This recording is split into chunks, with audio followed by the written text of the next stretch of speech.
চিত্রাঙ্গনা ইশরাত জাহান জেরিন পর্ব 46 থেকে 50। পাপকে ভালোবাসা যায় চিত্রা। পাপীকে ভালোবাসা গেলে পাপের দোষ কোথায়? ফারাজ থমকে যায়। কথার ভার বুক চেপে ধরে। ফারাজ নরম গলায় আবার প্রশ্ন করে। উত্তর না পাওয়া পর্যন্ত সে থামবে না। আমি পাপী হলে আমাকেও ভালোবাসাবে? চিত্রা দীর্ঘশ্বাস ফেলে। চোখে চাপা চাহনি। মৃদু তাচ্ছিল্যের স্বরে উত্তর দেয়। স্বামী খারাপ হোক কিংবা ভালো, আমারটা আমারই। স্ত্রীর দায়িত্বই তো ভালোবেসে স্বামীকে ভালোর পথে আনা। একটা কথা বলবো? বারণ করেছে কি? চিত্রার ঠোঁটে বাঁকা হাসি। সে বলে, রোশান ভাই মনে হয় মোহনা ভাবিকে মারে। সিগারেট দিয়ে গায়ে ছ্যাঁকা লাগিয়ে দিয়েছে। ফারাজের চোখে ক্ষীণ জলজলে একটা ভাব। ঠান্ডা গলায় বলে, সে কিক্ষণ চেয়ে থেকে বল। ওদের ব্যক্তিগত বিষয় ওইসব। স্বামী স্ত্রীর মাঝে অন্য কারো প্রবেশ নিষিদ্ধ। জানো না? কিন্তু ওইসব তো অন্যায়। ভাবির তো কষ্ট হয়।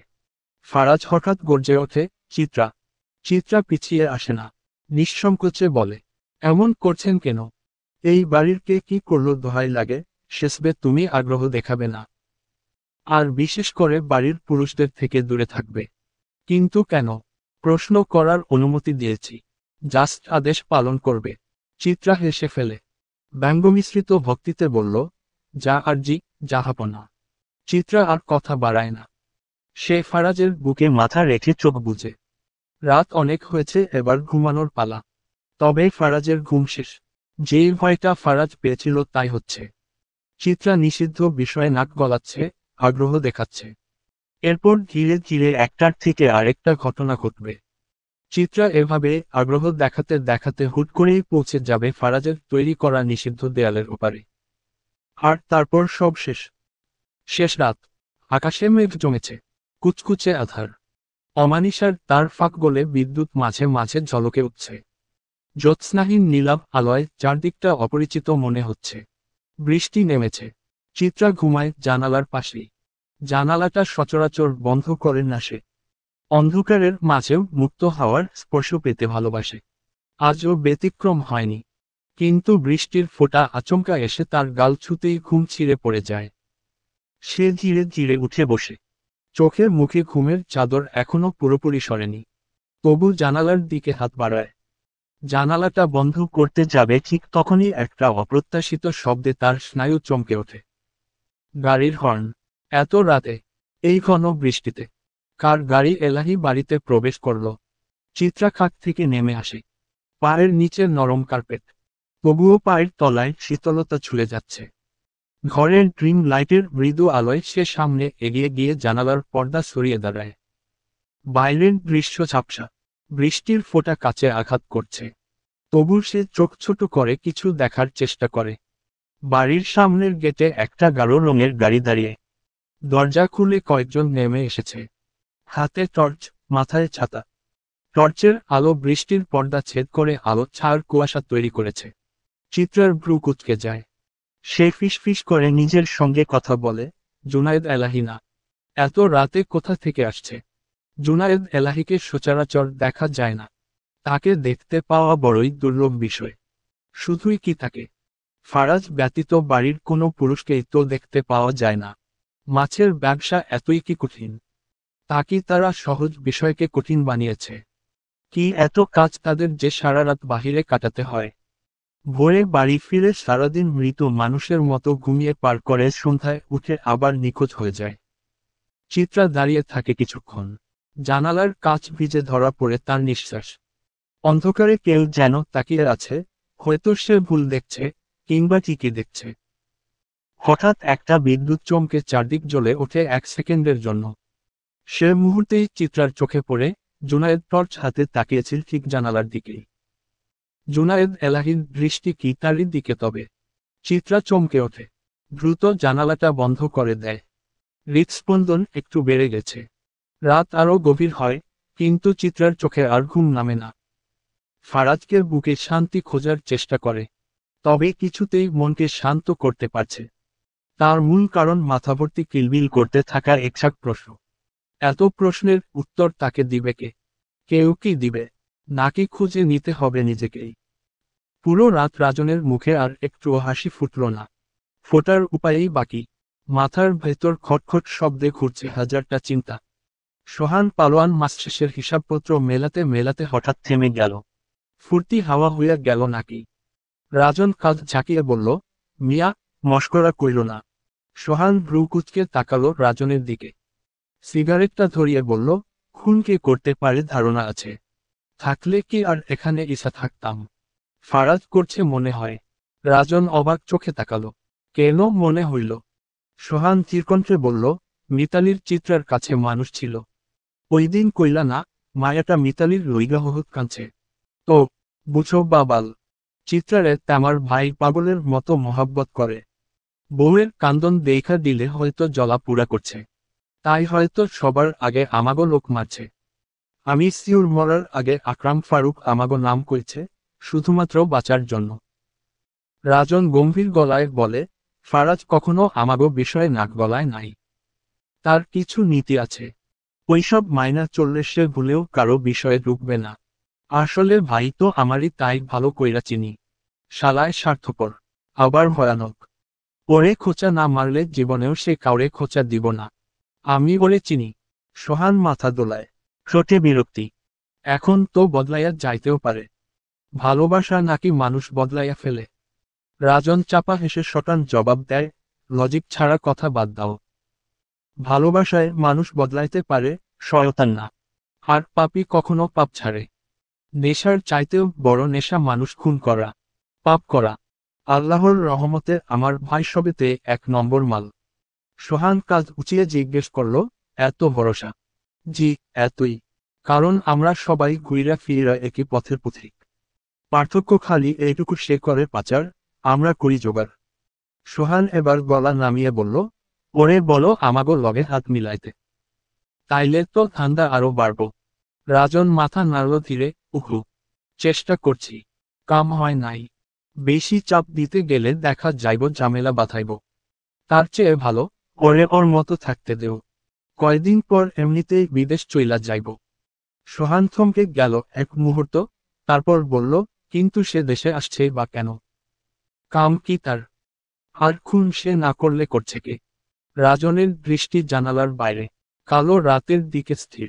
জানি না কিছু। তবে আমাগো এখন আরো সাবধান থাকতে হইব। মনে আছে, আমাদের বাড়ির পুকুরে 2টা লাশ পাওয়া গেছিল? বলছিলাম তোমারে। সেই লাশ 2টারও কিন্তু ঠোঁট সেলাই করা ছিল। তার মানে খুনি একজনই। ফারাজের পরনে কালো স্যুট প্যান্ট। চোখে চোখে কাচঘষা কালো সানগ্লাস।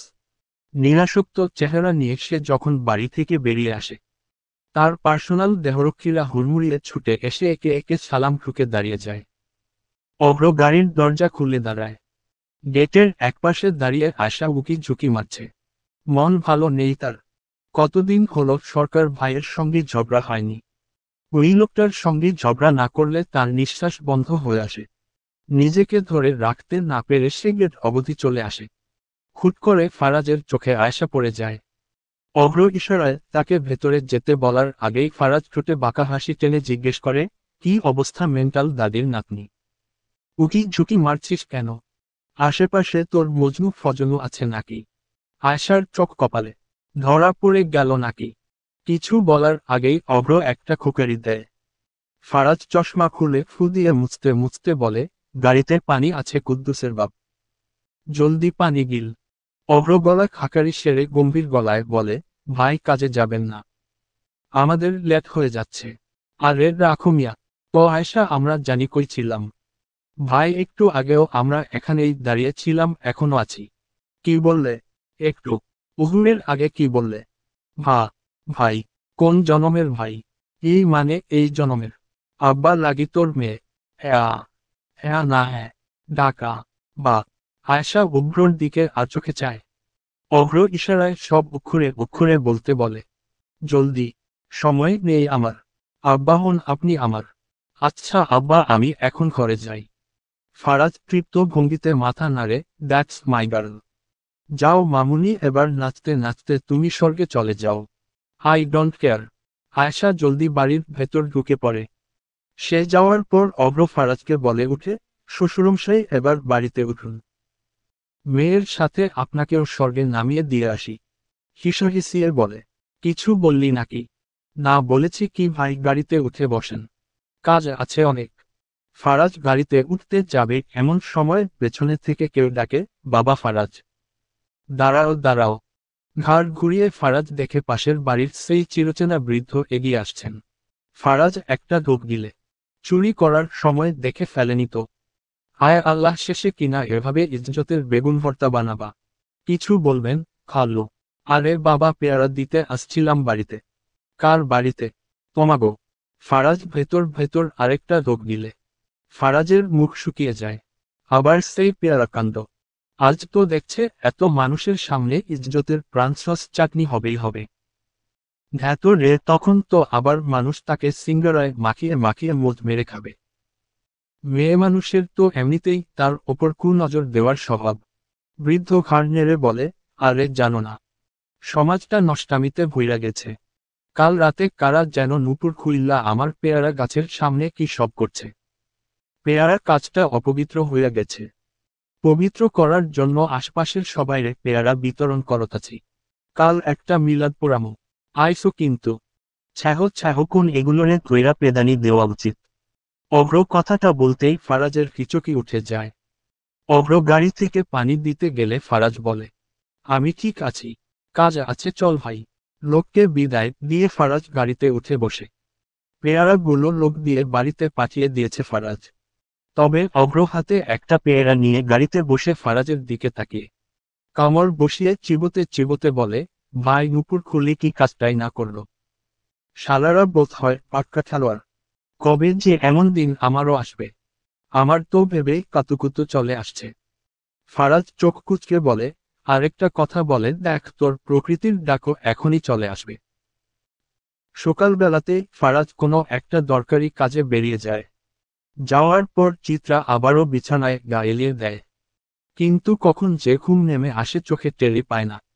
ঘুম ভাঙে অনেক পরে, ঘড়িতে তখন প্রায় 11টা। মাঝখানে একবার আয়শা এসে নাস্তা রেখে গিয়েছিল, কিন্তু চিত্রার কোনো কিছুতেই মন বসছিল না। রুম থেকে বেরোয়নি সে। এই একঘেয়ে দুপুর, এই চার দেওয়ালের ভিতরেই তার আজকের গন্তব্য। আজ কলেজে যাবার কথা ছিল তার, কিন্তু ফারাজ ব্যস্ত, তাই সে আবারও রক্ষা পেল। নীরু যেই কলেজে পড়ে সেখানেই তাকে ভর্তি করা হয়েছে। কিন্তু তাতে তার কি? মনে মনে খালি ফন্দি আটছে কি করে ফাঁকিবাজ করা যায়। শেষে উত্তর না পেয়ে নদীর কাছে যায়। নদী তখন কাঁথা সেলাই করছিল। বারান্দায় নদীর পাশে বসে চিত্রা জিজ্ঞেস করে, ও ভাবি, আমার না কলেজে যাওয়ার কোনো ইচ্ছে নেই, কি করব বলুন তো?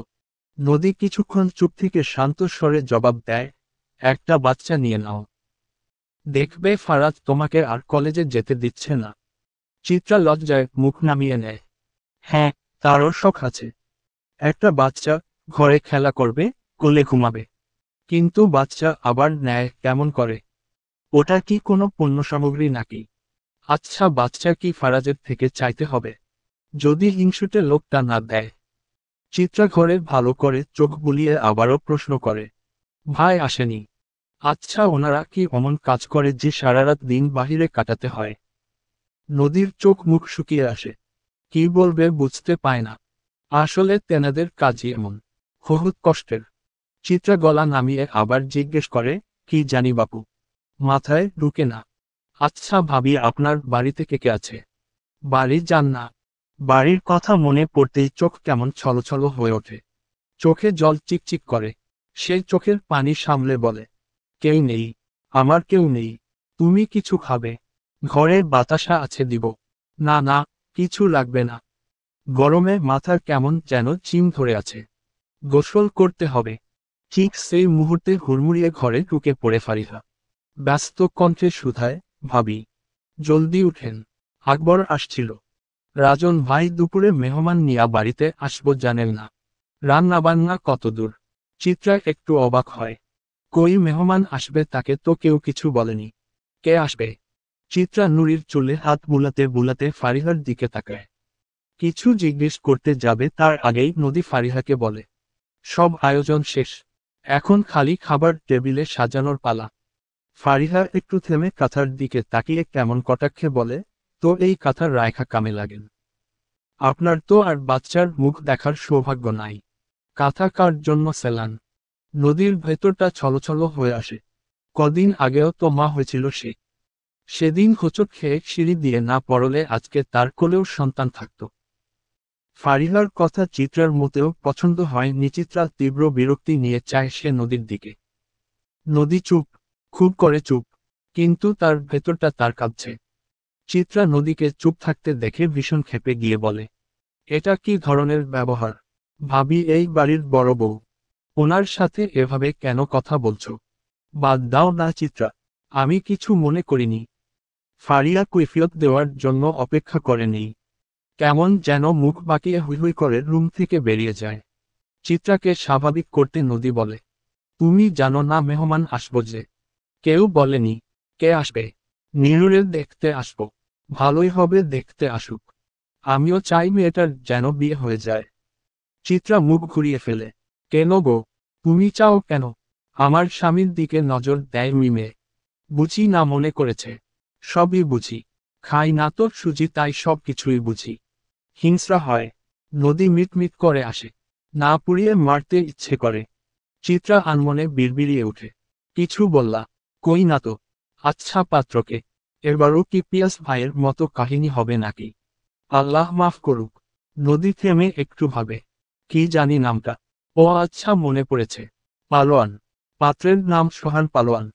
আমি এই কাইল্লা বেডারে বিয়ে করমু না। মরে গেলেও না। আরে কি ধরনের কথাবার্তা! কালা মানুষের মন ভালা হয়, জানিস না? তাহলে তুমি বিয়ে করে ফেলো। বরাব্বা তো বুড়াই হয়ে গেছে। রুমানা চোখ রাঙাতেই নীলু চিপসে যায়। নীলুকে জোর করে সাজানো হয়েছে। একটু পর পর জোহান রুমে উকি ঝুঁকি মেরে হাত তুলছে। হয়েছে। আর কত সময় লাগবে? বালের আটা ময়দা মাখন লাগে। তোমায় এত কিছু মাইরা বাল ফালাইব। রুমানা একটু পর পর জোহানকে রুম থেকে বের করে। গালাগাল করে। চেঁচিয়ে বলে, বাড়ির মধ্যে সব হইল এক একটা নাহালতো জানোয়ার মানুষ করছি। মুখের কি ছিঁড়ি এক একজনের। চিত্রা রান্নাঘরে হাতে নাতে এটা ওটা এগিয়ে দিচ্ছে। গরমের কারণে গোসল করেছিল সে। সেই তো আবার ঘেমে একাকার। ফারাজ কি বলেছে রান্নাঘর আর বাথরুমেও এসি লাগানো উচিত। এত ছোটকিপনা আর মেনে নেওয়া যাচ্ছে না। চিত্রা ওই কাচের বাটিটা দাও তো। মাংস ডালি। চিত্রা এগিয়ে দিতেই মোহনা তাতে মাংস পরিবেশন করে। ভাবি আমি নিয়ে যাব। যাই না প্লিজ। ওই কাইল্লা জামাই দেখার শখ হচ্ছে। তুমি জানলে কেমনে জামাই কালো না সাদা? নীলুর ঘরের সামনে উকি মেরেছিল আয়শা। নীলু নাকি ওইসব বলছিল। সব জেনে আমারও জামাই দেখার শখ হচ্ছে। নিজের ফর্সা স্বামী থাকতে পরের হবু বরকে দেখার এত শখ। মোহনা কাজ থামিয়ে জিজ্ঞেস করল, সেটা তো আমিও বলি, নিজের অমন সুন্দর স্বামী রেখে পরের বরের ওপর নজর দেওয়াটা কি ঠিক? যাই হোক, আমার ভাসুর সাহেবও কিন্তু মাশাআল্লাহ। চিত্রার দৃষ্টি স্থির। সে বাঁকা হেসে জবাব দিল, কি বুঝাতে চাইছ? মোহনা তার দিকে তাকিয়ে জিজ্ঞেস করে পুনরায়।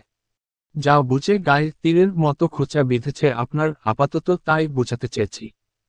চিত্রা নিজের চুলগুলো কান পেছনে সরিয়ে নিল। কথায় শিখেছ দেখছি। মরার খুব শখ।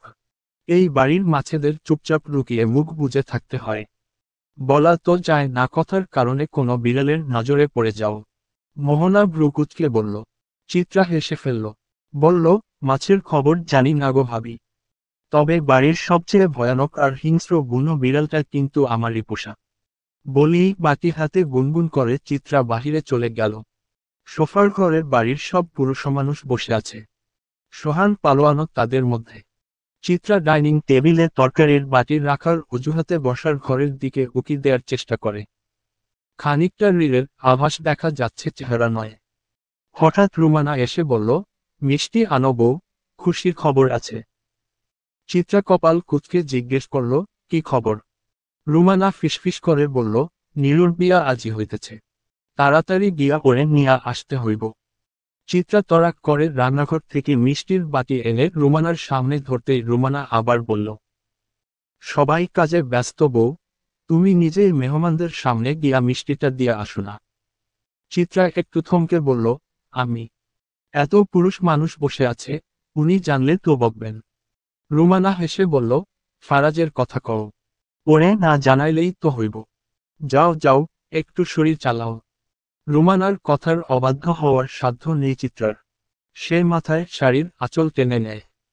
যদিও সকাল থেকে তার গায়ে ছিল কামিজ, কিন্তু রুমানা একগাদা কথা শুনিয়ে দিয়ে বলেছে বাড়ির বউরা শাড়ি পরে। এসব কামিজ টামিজে বাড়ির জন্য নয়। ইসস, ফারাজ পাশে থাকলে আজ এতটা শুনতে হতো না। কেন জানি চিত্রার মনে হয় ফারাজকে বাড়ির সবাই খুব ভয় পায়। যেন তার কথাই শেষ কথা, বাধ্য হয়ে হোক অথবা অন্য কোনো অজানা কারণে। কিন্তু কারণ কি তা চিত্রা আজও জানে না। ফারাজকে ঘিরে এত ভয়, এত মেনে চলার আসল কারণটা কি? ওদিকে বসার ঘরে সোহান, রাজন আর রোশানের সঙ্গে কথা বলছে। বিয়ে করতে এসেছে অথচ পরিবারের কেউকে আনেওনি। এমন ভাবে কেউ মেয়ে দেখতে আসে। আর এখানে তো মেয়েকে দেখার আগেই বিয়ে পাকা করা হয়েছে, কি অদ্ভুত। মনে হচ্ছে পারিবারিক বিয়ে নয়, ব্যবসায়িক বিয়ে হচ্ছে। সেদিন রাজন যখন নীরুর জন্য প্রস্তাব নিয়ে আসে, সোহান খানিকক্ষণ নিশ্চুপ থাকে। তারপর হঠাৎই রাজি হয়ে যায়। রাজন তো অবাক, কারণ বিয়ের নাম শুনলেই তেলে বেগুনে জ্বলে ওঠে সোহান। সে বারবার বলে যারে তারে বিয়ে করুম না। যে প্রথম দেখাতেই মন কায়রা লইব, তারই চাই সোহান পালোয়ান। চিত্রা মিষ্টির বাটি হাতে নিয়ে বসার ঘরে ঢোকে, তখনও সোহান দেখতে পায়নি তাকে। তবে ঠিক সেই মুহূর্তে রাজন বলে ওঠে, আরে চিত্রা, তোমার কষ্ট করার দরকার কি ছিল? চোখের কোণায় চিত্রার চূড়ান্ত লজ্জা জমে ওঠে। আর তখনই সোহানের গভীর কালো চোখ থমকে যায় চিত্রার দিকে। এ যেন অমাবস্যার রাতে পূর্ণিমার অপ্রত্যাশিত আগমন। এক মুহূর্তে স্থির হয়ে যায় সোহানের অন্তর। বুকের ভেতর থরথর করে কিছু একটা। চোখ দিয়ে জ্বলে উঠে এক ঝলসানো আকুলতা। সোহান মনে মনে বলে ওঠে, স্বরূপা আগুন সুন্দরী এক নজরে লাগিয়া দেখা দিয়া আমারে ধ্বংস না করলেও পারতা। চিত্রা সোহানের দিকে মিষ্টির বাটি এগিয়ে দিচ্ছিল। ঠিক তখনই পেছনে থেকে একটা শক্তপোক্ত হাত হঠাৎ করে তার বাহু চেপে ধরে টেনে নেয়। আকস্মিক টান সামলাতে না পেরে সে ধাক্কা খেয়ে পড়ে যায় একটা প্রশস্ত, উষ্ণ বুকের ওপর। ভয়ার্ত দৃষ্টিতে মাথা তুলে চেয়ে দেখে সেই উষ্ণ বুকের অধিকারী আগ থেকেই তাকিয়ে আছে তার দিকে। চোখে আগুন জ্বলছে, ক্ষিপ্ত তার চাহনি। গভীর সেই দৃষ্টি চিত্রার বুক কাঁপিয়ে দেয়। তার ঠোঁট কেঁপে ওঠে, ফারাজ। বসার ঘরে দাঁড়িয়ে থাকা সেই চোখের মালিক হঠাৎই গর্জে ওঠে, আয়শা! শব্দ ফোটার সঙ্গে সঙ্গে আয়শা দৌড়ে আসে। তার ঢোক গেলারও সময় নেই, তোর ভাবিকে সঙ্গে রুমে নিয়ে যা, এখনই। চিত্রা কাপা কণ্ঠে কিছু একটু বলার চেষ্টা করে, কিন্তু ফারাজ। রুমে যাও, চিত্রা। দাঁত চেপে ফিসফিসে গর্জনে জবাব দেয় ফারাজ। চিত্রা কিছু না বলে নীরবে সিঁড়ির দিকে পা বাড়ায়। মাথা নিচু, মনে তলপাড়। ফারাজ হঠাৎ এমন রাগে ফেটে পড়ল কেন? কিছুই বুঝতে পারছে না। গর্জনের শব্দে চমকে উঠে নিশি। দোতলার বারান্দায় এসে দাঁড়ায় সে। কিন্তু পিয়াস এক মুহূর্তের জন্য তাকে নিচে নামতে দেয় না। আজ শুক্রবার। জুমার নামাজ শেষ করে একটু আগে সে ঘরে ফিরেছে। এখনও গায়ের পাঞ্জাবিটা খোলার ফুরসত হয়নি, এরই মাঝে নিচে আবার কি অশান্তি শুরু হয়ে গেল। পিয়াস স্ত্রীর হাত ধরে বলে, ভেতরে যাও। নিচে তখন ভয়ানক নিস্তব্ধতা। রুমানা, সুলেমান এলাহি যারা সাধারণত মুখ ফুটেই কথা বলেন, আজ তারা চুপ। দাঁতে দাঁত চেপে নীরবে দাঁড়িয়ে আছেন, যেন ফারাজের রোষের ভারে পিষ্ট হয়ে গেছেন। সোহান চুপচাপ তাকিয়ে আছে ফারাজের দিকে। তার চোখে বিন্দুমাত্র বিচলন নেই। ঠান্ডা, স্থির, গভীর সেই দৃষ্টি। আমার বউকে রাস্তাঘাটের মেয়ে মনে হয়? ফারাজের কণ্ঠঘরের দেয়ালে ধাক্কা খেয়ে ফিরে আসে। কে পাঠিয়েছে ওকে এত মানুষের সামনে? নিজের ইচ্ছায় আসার মতো মেয়ে তো চিত্রা নয়। মোহনা আর নদী তখন রান্নাঘরের কোনায় দাঁড়িয়ে আছে, গলা গিলছে। মোহনার চোখ স্থির থাকলেও নদীটা ভয় আকুপাকু করছে। ফারুরি উপরে পাঠানো হয়েছিল নীরুকে আনতে। সে এখনো ফেরেনি। রুমানা নিঃশ্বাস আটকে চুপ করে আছে, চোখে মুখে ভয়। রাজন দাঁড়িয়ে উঠে বিরক্ত স্বরে বলে, তুই ঠিক আছিস তো? তামাশা লাগাইছিস কেন? এইসব কাজ বাড়ির বউরা না করলে কি আমরা মরদরা করব? করাই উচিত, কারণ আপনারা তো কেউ আবাদ পুরুষ নন। সব হাতে চুরি পরা কাপুরুষ। ফারাজের চোখ রক্তজলে জ্বলজ্বল করে উঠে। আসল পুরুষ কখনো চরিত্রহীন হয় না। রাজনের কণ্ঠ চড়ায়, তুই ওই মেয়ের জন্য সবার বিরুদ্ধে যাইতাছিস। প্রস্তাবী ফারাজ।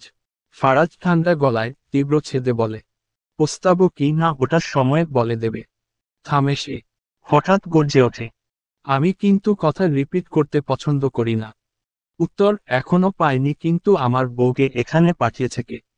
রুমানার কপাল বেয়ে ঘামের রেখা নেমে এলো। কণ্ঠ শুকিয়ে গেছে, তবুও কাপা গলায় মিনমিন করে বলে ওঠে। বাবা, আমি সত্যি বুঝতে পারি নাই। ফারাজ ধীর ভঙ্গিতে ঘাড় ফিরিয়ে তাকায় মায়ের দিকে। সেই দৃষ্টিতেই শরীরের সব স্নায়ু বলতে থাকে রুমানার। ঘরের বাতাস ভারী হয়ে ওঠে। নিস্তব্ধতার ভেতর ফারাজের কপালের শিরা আর ঘাড়ের রোগগুলো ফুলে উঠেছে। ক্রোধ তার রক্তের ধারায় পিষে ফেলছে সব সংবেদন। একটা দীর্ঘ নিঃশ্বাস ফেলে সে শোভানের পাশে গিয়ে বসে। নিষ্পৃহ ভঙ্গিতে এক টুকরো মিষ্টি মুখে দেয়, আঙুলে চেটে নেয় চিবিয়ে। তারপর পা আলগা করে পায়ের ওপর পাতলে ঠান্ডা গলায় বলে, ডিয়ার মা, আপনি সর্বদাই কেন বুঝতে পারেন না? কোন পদ্ধতিতে আপনাকে বুঝালে আপনি বুঝবেন? রুমানা কাঁপতে থাকা ত্রুটি কিছু বলতে যায়, ফারাজ ততক্ষণে ঠান্ডা হিমকণ্ঠে আবার বলে ওঠে। বোঝন না, তবুও এত ফালপারি? বয়সের সঙ্গে মাথার মগজ খেয়ে ফেলেছেন নাকি? আশা করি ফারাজ এলাহি মানুষ খুনের বিবরণ আপনার অজানা নয়। চলন্ত বন্দুকের সামনে ঘুরছেন আপনারা সবাই। চলন্ত বন্দুকের সামনে বাঁচা কিন্তু মুশকিল। তা জানেন তো? দিন পর মরবেন। কবরে ফেলে আসা হবে। তাই সময় আছেন ভালো হন, কারণ ফারাজ ছাড় দেয় তবে ছেড়ে দেওয়ার পাত্র নয়। খুট করে জোহান উঠে দাঁড়িয়ে হেসে বলে, বউকে এত ভালোবাসা ঠিক না। নজর লেগে যেতে পারে। এক মুহূর্তেই ফারাজের চেহারা পাল্টে যায়। সে দাঁড়িয়ে পড়ে, চোখ রাঙিয়ে এক ঝটকায় জোহানের গলা চেপে ধরে দাঁতে দাঁত চেপে ফিসফিস করে বলে, জানোয়ার, তোর নজরের গুষ্টি। থেমে যায় ফারাজ। ফের দাঁত পিষে বলে উঠে, তুই মিতালিকে খুন করেছিস, আমি জানি। তবুও চুপ আছি। জানিস কেন? কারণ তোর মৃত্যুর খবর শুনলেও আমার বউটা জিজ্ঞেস করবে, জোহান ভাই কোথায়? বউয়ের চোখে তোদের ভালো রাখছি, ভালো থাক। তা না হলে মিতালির থেকেও ভয়ানক মৃত্যু তোদের কপালে লেখা ছিল। সাবধান হও। রাজন চুপসে যায় ফারাজের কথায়। এমনকি সেখানে উপস্থিত বাড়ির বউরাও বিস্মিত। আগেই তারা বুঝেছিল, ওই মেয়ের খুন এমনি এমনি হয়নি। নিশ্চয় কিছু দেখে ফেলেছিল, নয়তো ফাঁসানো হয়েছিল কোনো কিছুর জন্য। সোহান পালোয়ান তখনও চুপচাপ। সে জানে ফারাজ কেন এতটা ক্ষিপ্ত। কারণ ফারাজ কখনো চায়নি আলো আধারের সাক্ষাৎ হোক। অথচ আজ তা হয়ে গেল। এখন তো পালা আলোকে আধারের গ্রাস করার। রাজনের বুকের ভেতর কেমন যেন করতে থাকে। তার মানে কি সেদিন আকরাম আর ফারুককেও খুন করেছিল ফারাজ? শুধুমাত্র নিজের স্ত্রীর জন্য ভাইয়ের সঙ্গে বিরোধ। এসব করে লাভই বাকি। রোশান একপাশে চুপ করে বসে আছে। এসব নিয়ে তার কিছু যায় আসে না। তবে ফারাজকে যে সে সহ্য করতে পারে তাও না। কিন্তু কখনো কখনো সহ্য করতেই হয়। সুলেমান এলাহিও থম মেরে বসে আছে। বারবার ফোন আসছে জুনায়েদ এলাহির। পৌরসভায় সম্মেলন আছে। উপস্থিত থাকা জরুরি। কিন্তু সুলেমানের এখন সেদিকে কোনো খেয়াল নেই। আল্লাহ ভালো জানে বাড়িতে আবার কোন কাহিনী শুরু হবে। সুলেমান চায় ছেলেরা মিলেমিশে থাকুক, একসঙ্গে মিলে খারাপ কাজ করলেও যেন একসঙ্গেই করে। তারা কেউ যেন নিজেদের মধ্যে খুনে লিপ্ত না হয়। কিন্তু পরিস্থিতি হাতের নাগালের বাইরে চলে যাচ্ছে। আমাগো পাপ নিয়া নাড়াচাড়া করলে কিন্তু তোর গুলাও বাহির হইব। ফারাজ গলা নিচু করে বলে। রাজন বলে উঠল, তুইও ভালা থাক, আমাগরেও থাকতে দে। নিজের মানুষের ক্ষতি কইরা লাভ কি? আমরাও চাই তুই অন্তত একটা সুন্দর সংসার কর, বউটারে লইয়া সুখে থাক। এই আপোষ দ্বন্দ্ব বাদ দে। ফারাজ ঠান্ডা গলায় উত্তর দেয়, সেটাই তো চাই। তবে একটা কথা মনে রাখবেন, আমি মরলে আপনাদের নিয়েই মরব। একা মরতে ভালো লাগে না। উপর নিয়ে একসঙ্গে গল্প করব, চা পানি খাবো। ভাবছি ভাবিদেরও সঙ্গে নিয়ে যাবে। চা পানির ব্যবস্থার জন্য লোক তো লাগবেই। মজা করতাছি না। চোখ কুচকে কেউ রাজন। আমিও না। ফারাজের সোজাসাপটা জবাব। রোশান মাছ থেকে বলে উঠল, নীরুর বিয়াটা পাকা হয়েছে শোভানের লগে। আর ঝামেলা করিস না। তুইও একটু থামো, ফারাজ। ফারাজ হালকা হেসে উঠে দাঁড়ায়। শোভানের সঙ্গে হাত মেলাতে মেলাতেই বলে, শুভকামনা। আমাদের অভিনেত্রী আপারে গলায় ঝুলাইবার জন্য। এত খুশির খবর মনে হয় আমার জন্মের আগেও আমি পাইনি। সে বাঁকা হেসে পুনরায় দৃষ্টি নিবন্ধ করে শোভানের চোখে। বলে, যাই হোক সোহান ভাই, রুমে যাই।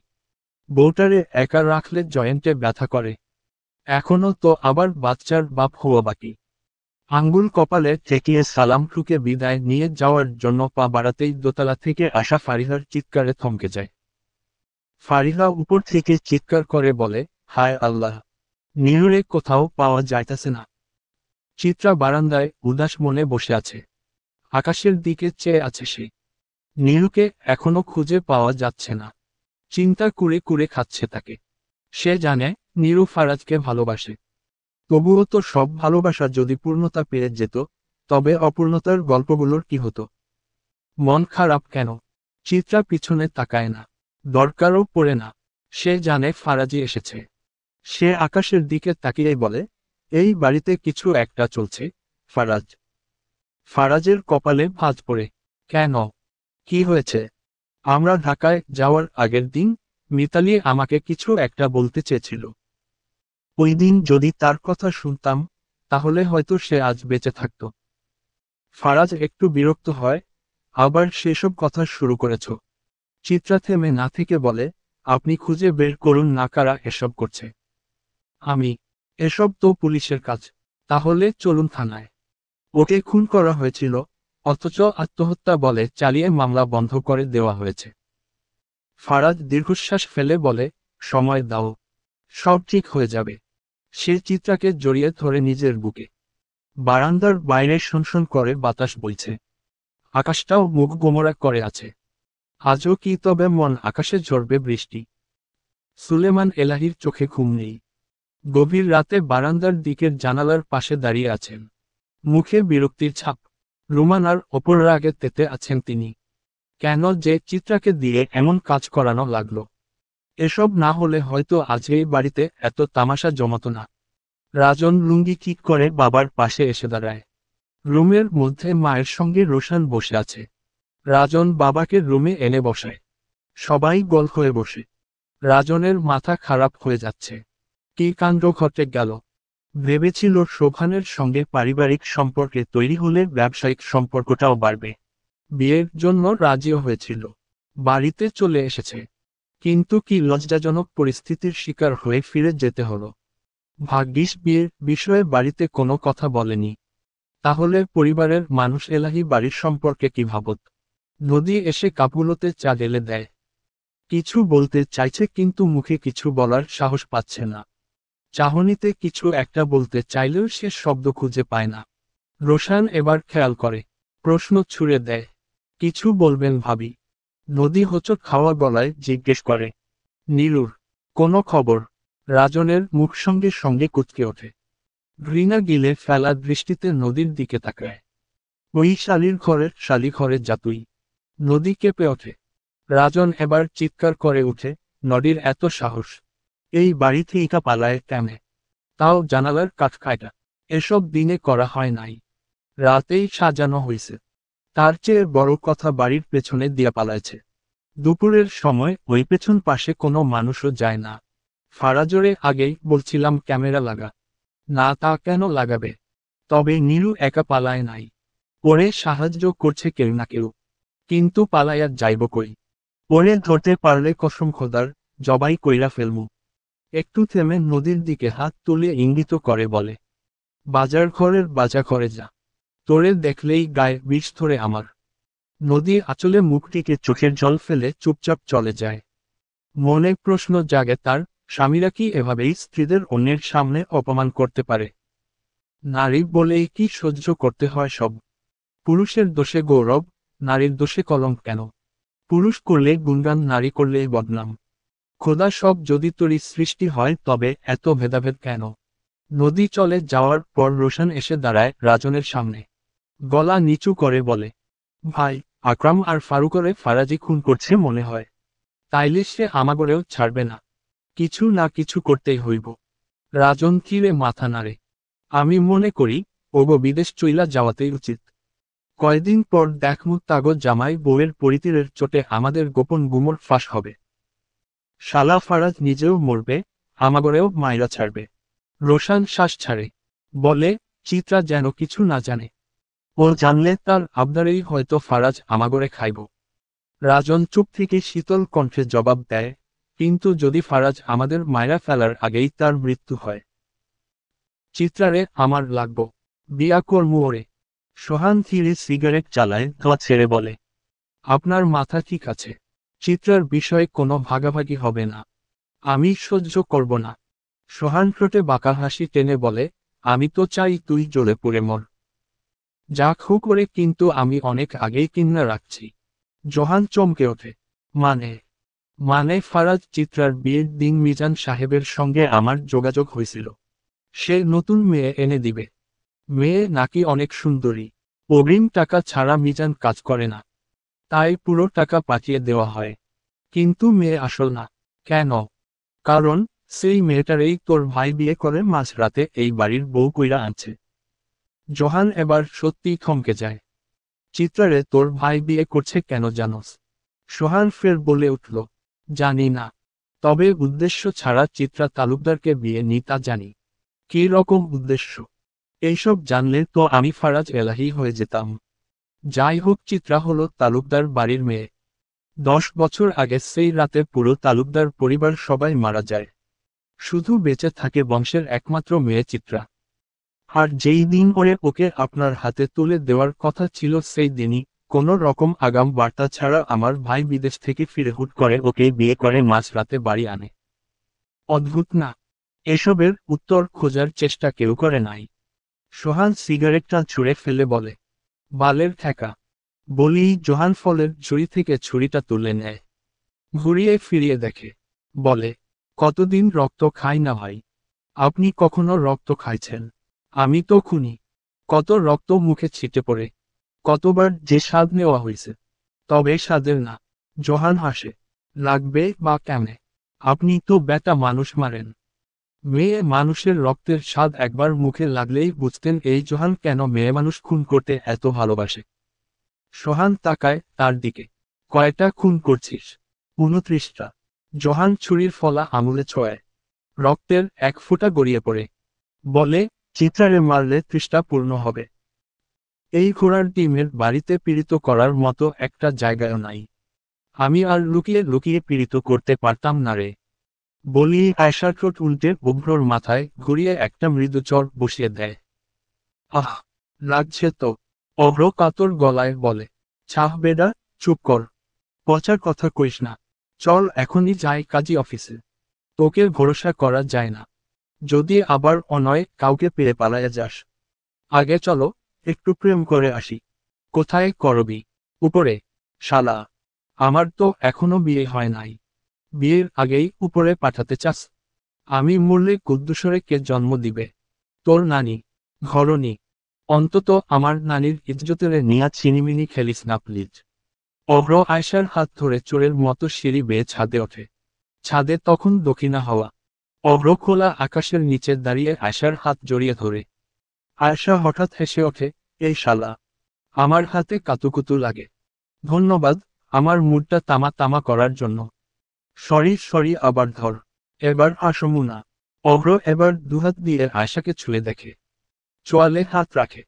অপলক দৃষ্টিতে তাকিয়ে আবেগে বলে ওঠে, একটা চুমু খাই তোকে। চিত্রার মন ভালো নেই। এই বাড়িতে যেন একটার পর একটা অশান্তি লেগে আছে। ঘুম তার চোখ ছেড়ে বহু দূরে পালিয়েছে। ঘুম আসছে না, বিবিজান? পাশে থেকে জিজ্ঞেস করল ফারাজ। না। সংক্ষেপে উত্তর দেয় চিত্রা।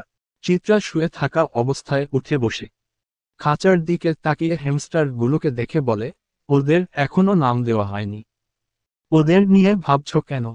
তুমি বরং আমার ভবিষ্যৎ গ্যাডাগেডির নাম নিয়ে ভাবো।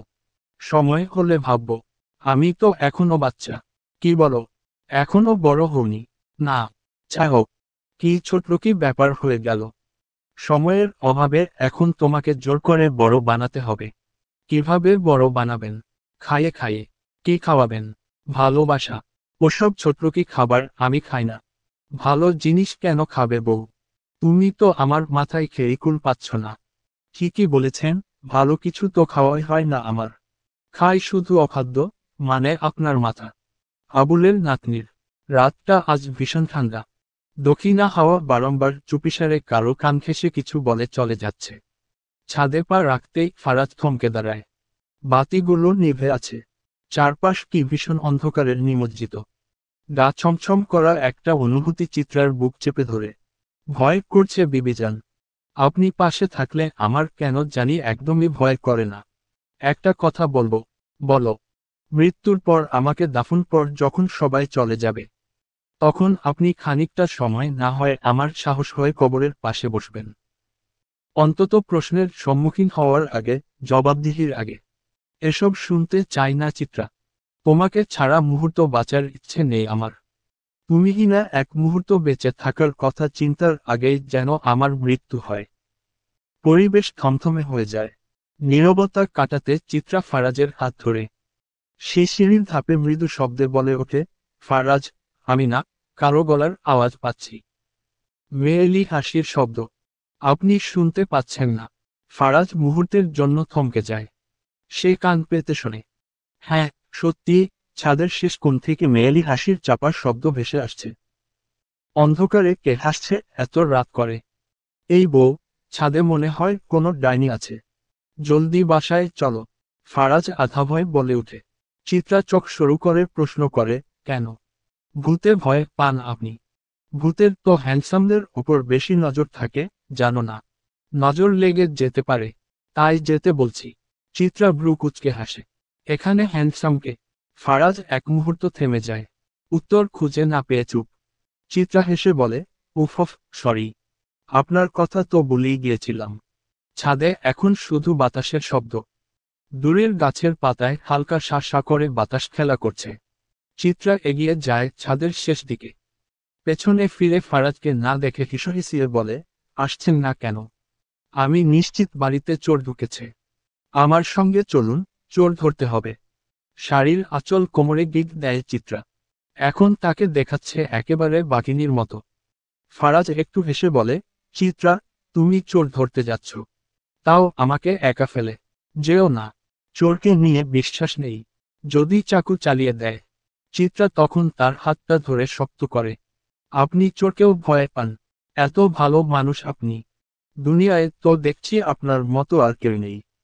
ফারাজ চিত্রার কথা শুনে মনে মনে একটু হেসে ফেলে। সে তো জানে তার স্বামীর হাত দুটো কত খুন করেছে। কত রক্ত, কত যন্ত্রণার সাক্ষী সে। চোর? ওদের সামনে চোর কিছুই না। ফারাজ আকাশের দিকে তাকিয়ে নিঃশ্বাস ফেলে বলে মনে মনে বলে ওঠে, ওহে আসমান জমিনের মালিক, তোমার এই দুনিয়ায় কিছু পেতে হলে এত অভিনয় কেন করতে হয়? আমি যে ক্লান্ত হয়ে পড়ছি, অভিনয় করতে করতে সত্যিকার অভিনেতা হয়ে যাচ্ছি। অথচ মঞ্চের পর্দা নামে না, থামেও না। চিত্রার ডান হাতে মোবাইল। ফারাজ বলে, তুমি চোরের কাছাকাছি গেলেই আমি ফ্ল্যাশ অন করব। চিত্রা হুম বলে বা হাতে বাঁশের লাঠি তুলে নেয়। কাজে গিয়েই বসাবে একবারই। আজকে একেবারে চোরের বেল বাড়ি দিয়ে ভেঙে শরবত করবে। চুপি চুপি পায়ে হেঁটে এগিয়ে যায় ছাদের শেষ কোণের দিকে। আধারে কাউকে স্পষ্ট বোঝা যাচ্ছে না, কিন্তু দুইটা অবয়ব যেন জড়াজড়ি করে দাঁড়িয়ে। চিত্রা লাঠি উঁচু করে। ঠিক তখনই ফারাজ ফ্ল্যাশ অন করে দেয়। আলোর ঝলকানিতে মুহূর্তেই চিত্রা ও ফারাজ জনেরই চোখ কোটর থেকে বেরিয়ে যাওয়ার উপক্রম। কারণ চোখের সামনে খালি চড়ি না, বরং চুন্নিও দাঁড়িয়ে আছে। তাও আবার একেবারে কাছাকাছি। একটুর জন্য চুমুতে ব্রেক কষে গিয়েছে তাদের। চিত্রা কি বলবে বুঝতে পারছে না। সে কিছু বলার আগেই ফারাজ বলে ওঠে, কি গো আমার মায়ের জামাই, কুদ্দুসকে জন্ম না দেওয়া দামড়া শেষেও তুমিও তলে তলে ঠেলাগাড়ি চালাচ্ছ। বাহ বাহের একটা চ্যাট পোস্ট করতে হবে দেখছি। সামনের শুক্রবারই তাহলে বিয়ের দিন ঠিক করি। ফারাজ অভ্রর চোখে চোখ রেখে বলল, আগেই বলে রাখছি, বিয়ের পরও কিন্তু বউ নিয়ে আমার চোখের সামনেই থাকবে। ফারাজ যেখানে, অভ্র সেখানেই। অভ্র মৃদু হেসে উত্তর দিল, আপনাকে ছাড়া কোথাও যাওয়ার কথা শুধু মুখে আনা নয়, চিন্তাতেও আসে না। হঠাৎ আয়শা মাঝখান থেকে বলে উঠল, আমার থেকেও মনে হয় ফারাজ আব্বাকে বেশি ভালোবাসেন। অভ্র আয়শার দিকে তাকিয়ে হালকা হাসল, তাই মনে হলো। আয়েশা নিচু গলায় বলল। তাহলে হয়তো তাই। ফারাজ ভাই আর আমার সম্পর্কটা গাছ শেকড়ের মতো। শেকড় উপরে ফেললে যেমন গাছ বাঁচে না, তেমনি ফারাজ ভাই ছাড়া আমি মৃত। আয়েশা জানে না কেন এমন কথাতেও তার মনে এক বিন্দু খারাপ লাগছে না, বরং যেন একটা শান্তির ঢেউ বইছে ভেতরে।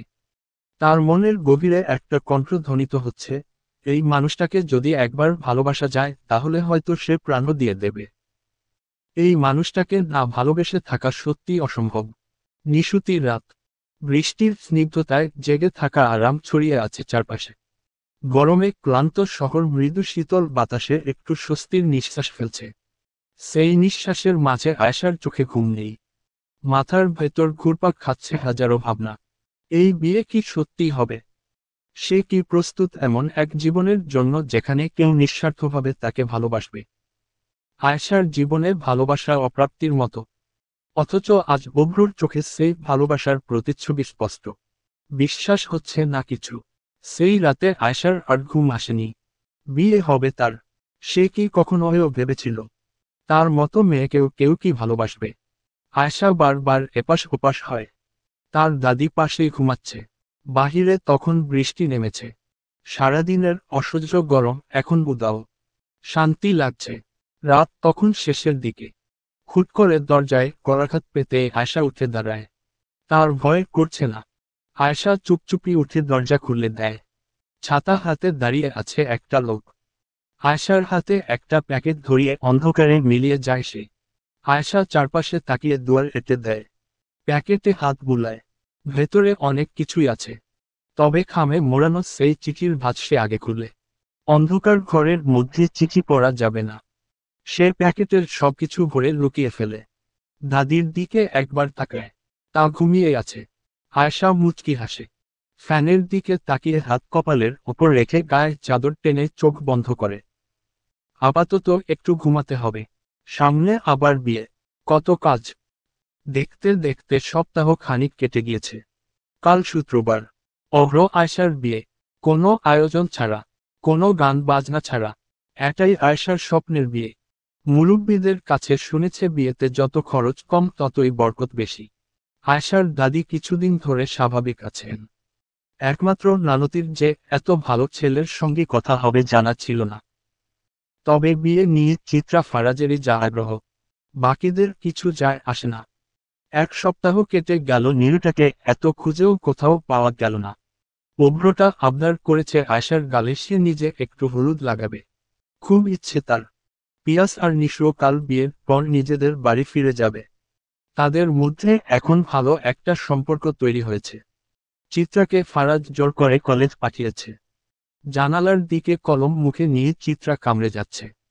ক্লাসের একেবারে শেষ মাথায় বসেছে সে। ইংরেজি স্যার লেকচার দিচ্ছে। এসব লেকচার মানুষ শুনে। চিত্রার পাশে যেই মেয়েটি বসে আছে তার নাম মরিয়ম। কলেজে আসার পর থেকে এই মেয়ের সাথেই টুকটাক কথা হয়েছে। বাকিগুলো তো সব একটা ন্যাকামির বস্তা। সবগুলো ক্লাসে আসে ছেলে পটাতে। সারাদিন ওয়াশরুমে বসে বসে সাজুগুজু করে। আচ্ছা, তাদেরকে কে বুঝাবে নীল কলেজ ড্রেসের সঙ্গে লাল লিপস্টিক দেওয়াতে নায়িকা নয় বরং হারপিকের বোতল লাগে। চিত্রা খাতার ওপর আঁকিবুকি করে। ধ্যাত আর ভালো লাগছে না। কাল আয়েশার বিয়ে আর আজকে জোর করে ধরে বেঁধে ফারাজ তাকে কলেজ পাঠিয়েছে, এসব কি মানা যায়?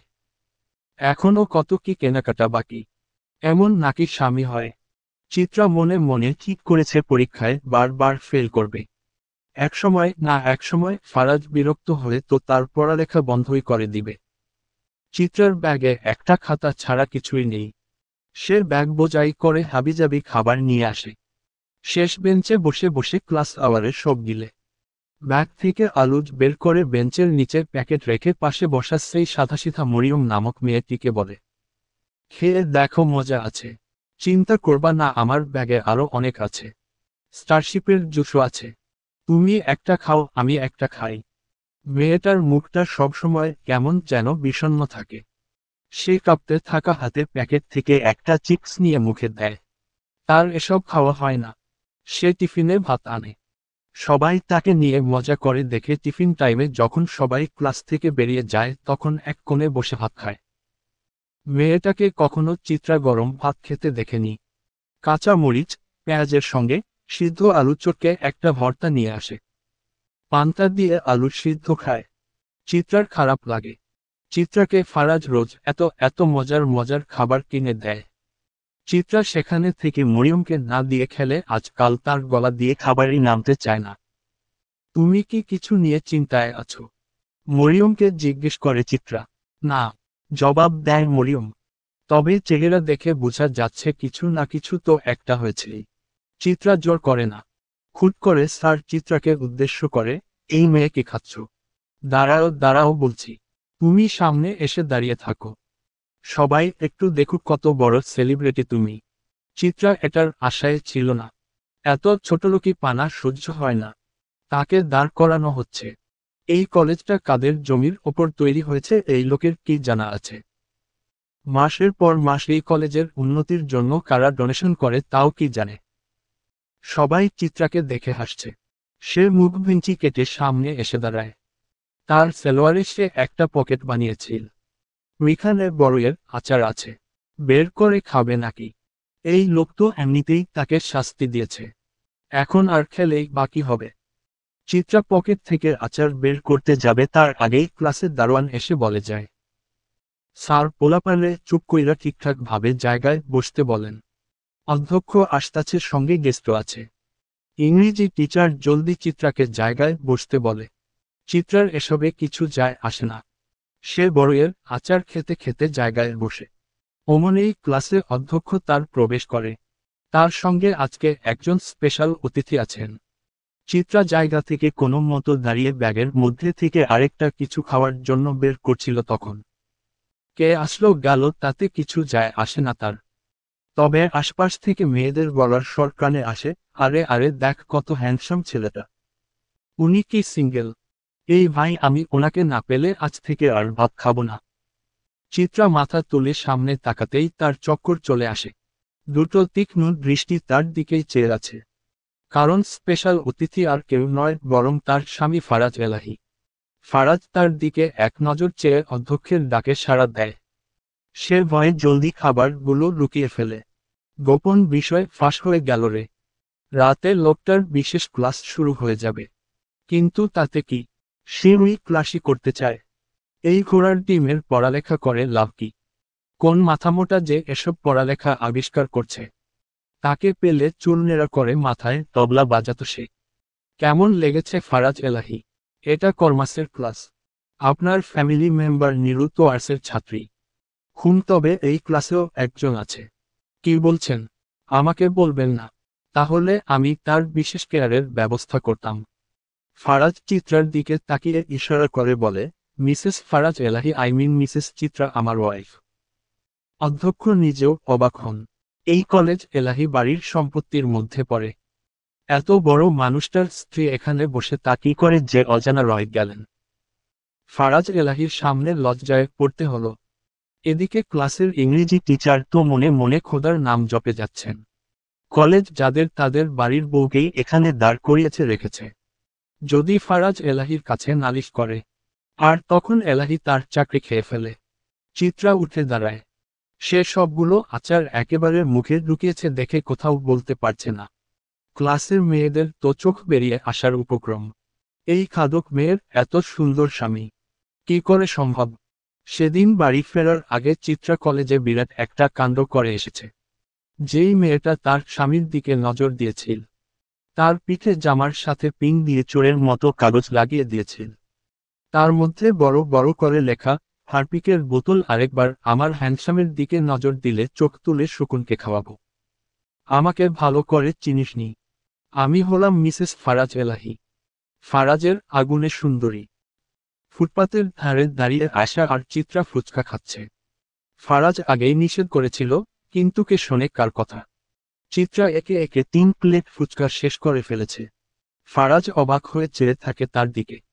এই ছোটখাটো মেয়েটার পেটে এত খাবার কোথায় যায়? ভেতরে বুঝি কোনো গুপ্তধনের গুহা আছে? আয়শার বিয়ের শাড়িটা কিনা বাকি ছিল। লাল টুকটুকে বউ না সাজলে কেমন যেন অপূর্ণ লাগে। যদিও আয়শা এসবও চায়নি। গাড়ির দরজার পাশ থেকে ফারাজ হঠাৎ বলে ওঠে, এই অব্র, তুই গাড়িতে উঠে বসো, কথা আছে। অভ্র কিছু না বলেই উঠে বসে। যাওয়ার আগে সে আয়েশার দিকে চেয়ে বলে, বৃষ্টি নামবে, জলদি খাওয়া শেষ করে গাড়িতে এসো। আর হ্যাঁ, তুমি কিন্তু ব্যাক সিটেই বসবে। চিত্রা তৎক্ষণাৎ গলা খাকারি দেয়। অভ্র লজ্জায় মাথা নিচু করে, আয়েশাও কেমন যেন অস্বস্তি বোধ করে। কিন্তু কি আর করা যায়, আক্কাস আলীর মুখে লাগাম নেই। যখন যা মন চায় বলে ফেলে। অভ্র গাড়ির দিকে এগিয়ে যায়। পিছনে চিত্রা আর আয়শা ফুচকা খাওয়া চালিয়ে যায়। মামা, এত কিপটে কেন আপনি? চিত্রা ফুচকাওয়ালাকে ঘাড় ফিরিয়ে বলে, মরিচটা একটু বাড়ান তো। ফুচকাওয়ালা কাঁধ ঝাঁকিয়ে জবাব দেয়, বেশি মরিচ খাইলে কিন্তু সকালে কষ্ট হইব বেশি। আমার কষ্ট হলে আপনাকে কি? দেন, মরিচটা দেন। ফুচকাওয়ালা মাথা নাড়তে নাড়তে মরিচের গুঁড়ো ছিটিয়ে দেয় বাটিতে। চিত্রা বাটির দিকে তাকিয়ে হঠাৎ থমকে যায়। বুকের ভেতর এক ধরনের অচেনা হাহাকার নেমে আসে। আজ অনেকদিন পর ফুচকা খেতে এসেছে সে। সেই দিনটার পর এই প্রথম। সেই দিনের ভয় এখনো তার মনে অন্ধকার দাগ কেটে রেখেছে। শোক হয়তো ধীরে ধীরে কেটে গেছে, কিন্তু সেই ছোট্ট ছেলেটার জন্য মন এখনো কেঁদে ওঠে। সেই রক্তাক্ত স্মৃতি, সেই আর্তনাদ কিছুই মুছে যায়নি, শুধু ছাপা হয়ে গেছে হৃদয়ের গহীনে। হত্যাকারী এখনো ধরা পড়েনি। মাঝের পত্রিকায় তার ছবি ছাপা হয়, নিখোঁজ ট্যাগে। কিন্তু কোনো হদিস নেই। কে আশ্চর্য দেশ! এখানে আইন নেই, বিচার নেই, শুধু আছে অবিচার আর পাপের কালো ছায়া। চিত্রার ভাবনার ভিড়ে আয়শার খাওয়া শেষ হয়ে যায়। চিত্রা বাটির শেষ ফুচকাটা তুলতে যাবে এমন সময় হঠাৎ করেই আকাশ ছেড়ে নামে বৃষ্টি। ফারাজ আগেই টাকাটা দিয়ে গিয়েছিল। শেষ ফুচকাটা মুখে পুরে আয়শার হাত ধরে দৌড় দিতে যাবে, পেছনে থেকে ফুচকাওয়ালা বলে ওঠে, আপা, এত বড় নোটের তো ভাঙতি নাই আমার কাছে। চিত্রা তাকিয়ে মুচকি হেসে বলে, থাক, আপনার কাছেই থাক, বকশিশ ধরে নিন। চিত্রা দৌড়ে গাড়ির দিকে ছুটতে যায়। রাস্তার ধারে জল জমতে শুরু করেছে। বাতাস বাড়ছে। গাড়ির ঠিক দু পা দূরে পৌঁছাতে না পৌঁছাতেই হঠাৎ পেছনে থেকে কেউ তার পা শক্ত করে চেপে ধরে। চিত্রার শরীর কেঁপে ওঠে। বুকের ভেতর ধরাস ধরাস করে ওঠে। সে নিচের দিকে তাকায়, জলের ফোঁটায় চুল এবং জামা ভিজে গেছে। অন্ধকার আর বৃষ্টির ভেতরেও স্পষ্ট দেখতে পায় একটা কাদা মাখা, কাঁপতে থাকা হাত পা জড়িয়ে ধরেছে তার পায়ের গোড়ালি। চোখ বড় হয়ে যায় তার।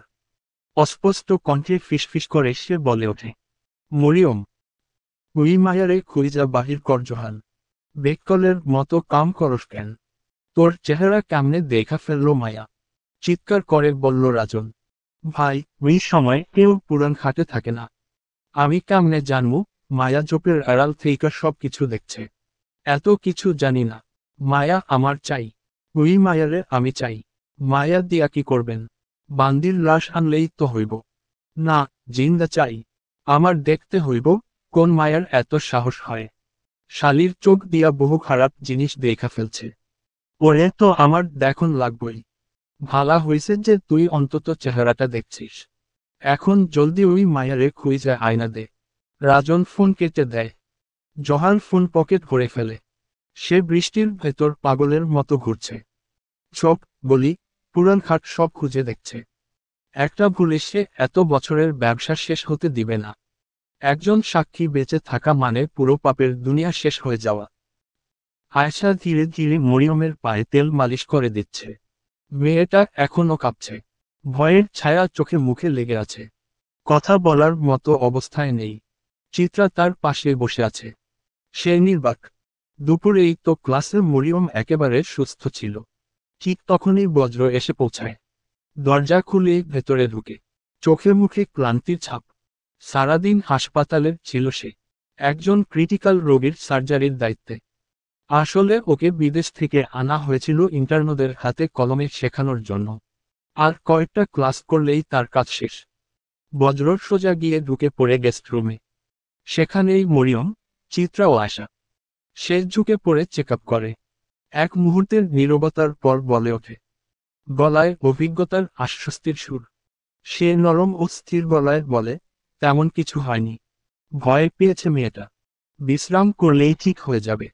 তবে রাতটা কেউ পাশে থাকলে ভালো হয়। যদি আবার ভয় পায়, সমস্যা হতে পারে। চিত্রা চুপ করে যায়। মনে একগাদা প্রশ্ন ঘুরপাক খাচ্ছে। কি হয়েছিল মরিয়মের সঙ্গে? এত ভয় পেল কেন? তাকে কেউ তাড়া করেছিল? কিছু জিজ্ঞেস করার আগেই তো অজ্ঞান হয়ে পড়েছিল সে। তাই তো চিত্রা এখনো কিছু জানতে পারেনি। চিত্রা গভীর নিচু স্বরে আয়শাকে উদ্দেশ্য করে বলে, আয়েশা, তুই পারবি থাকতে ওর সঙ্গে?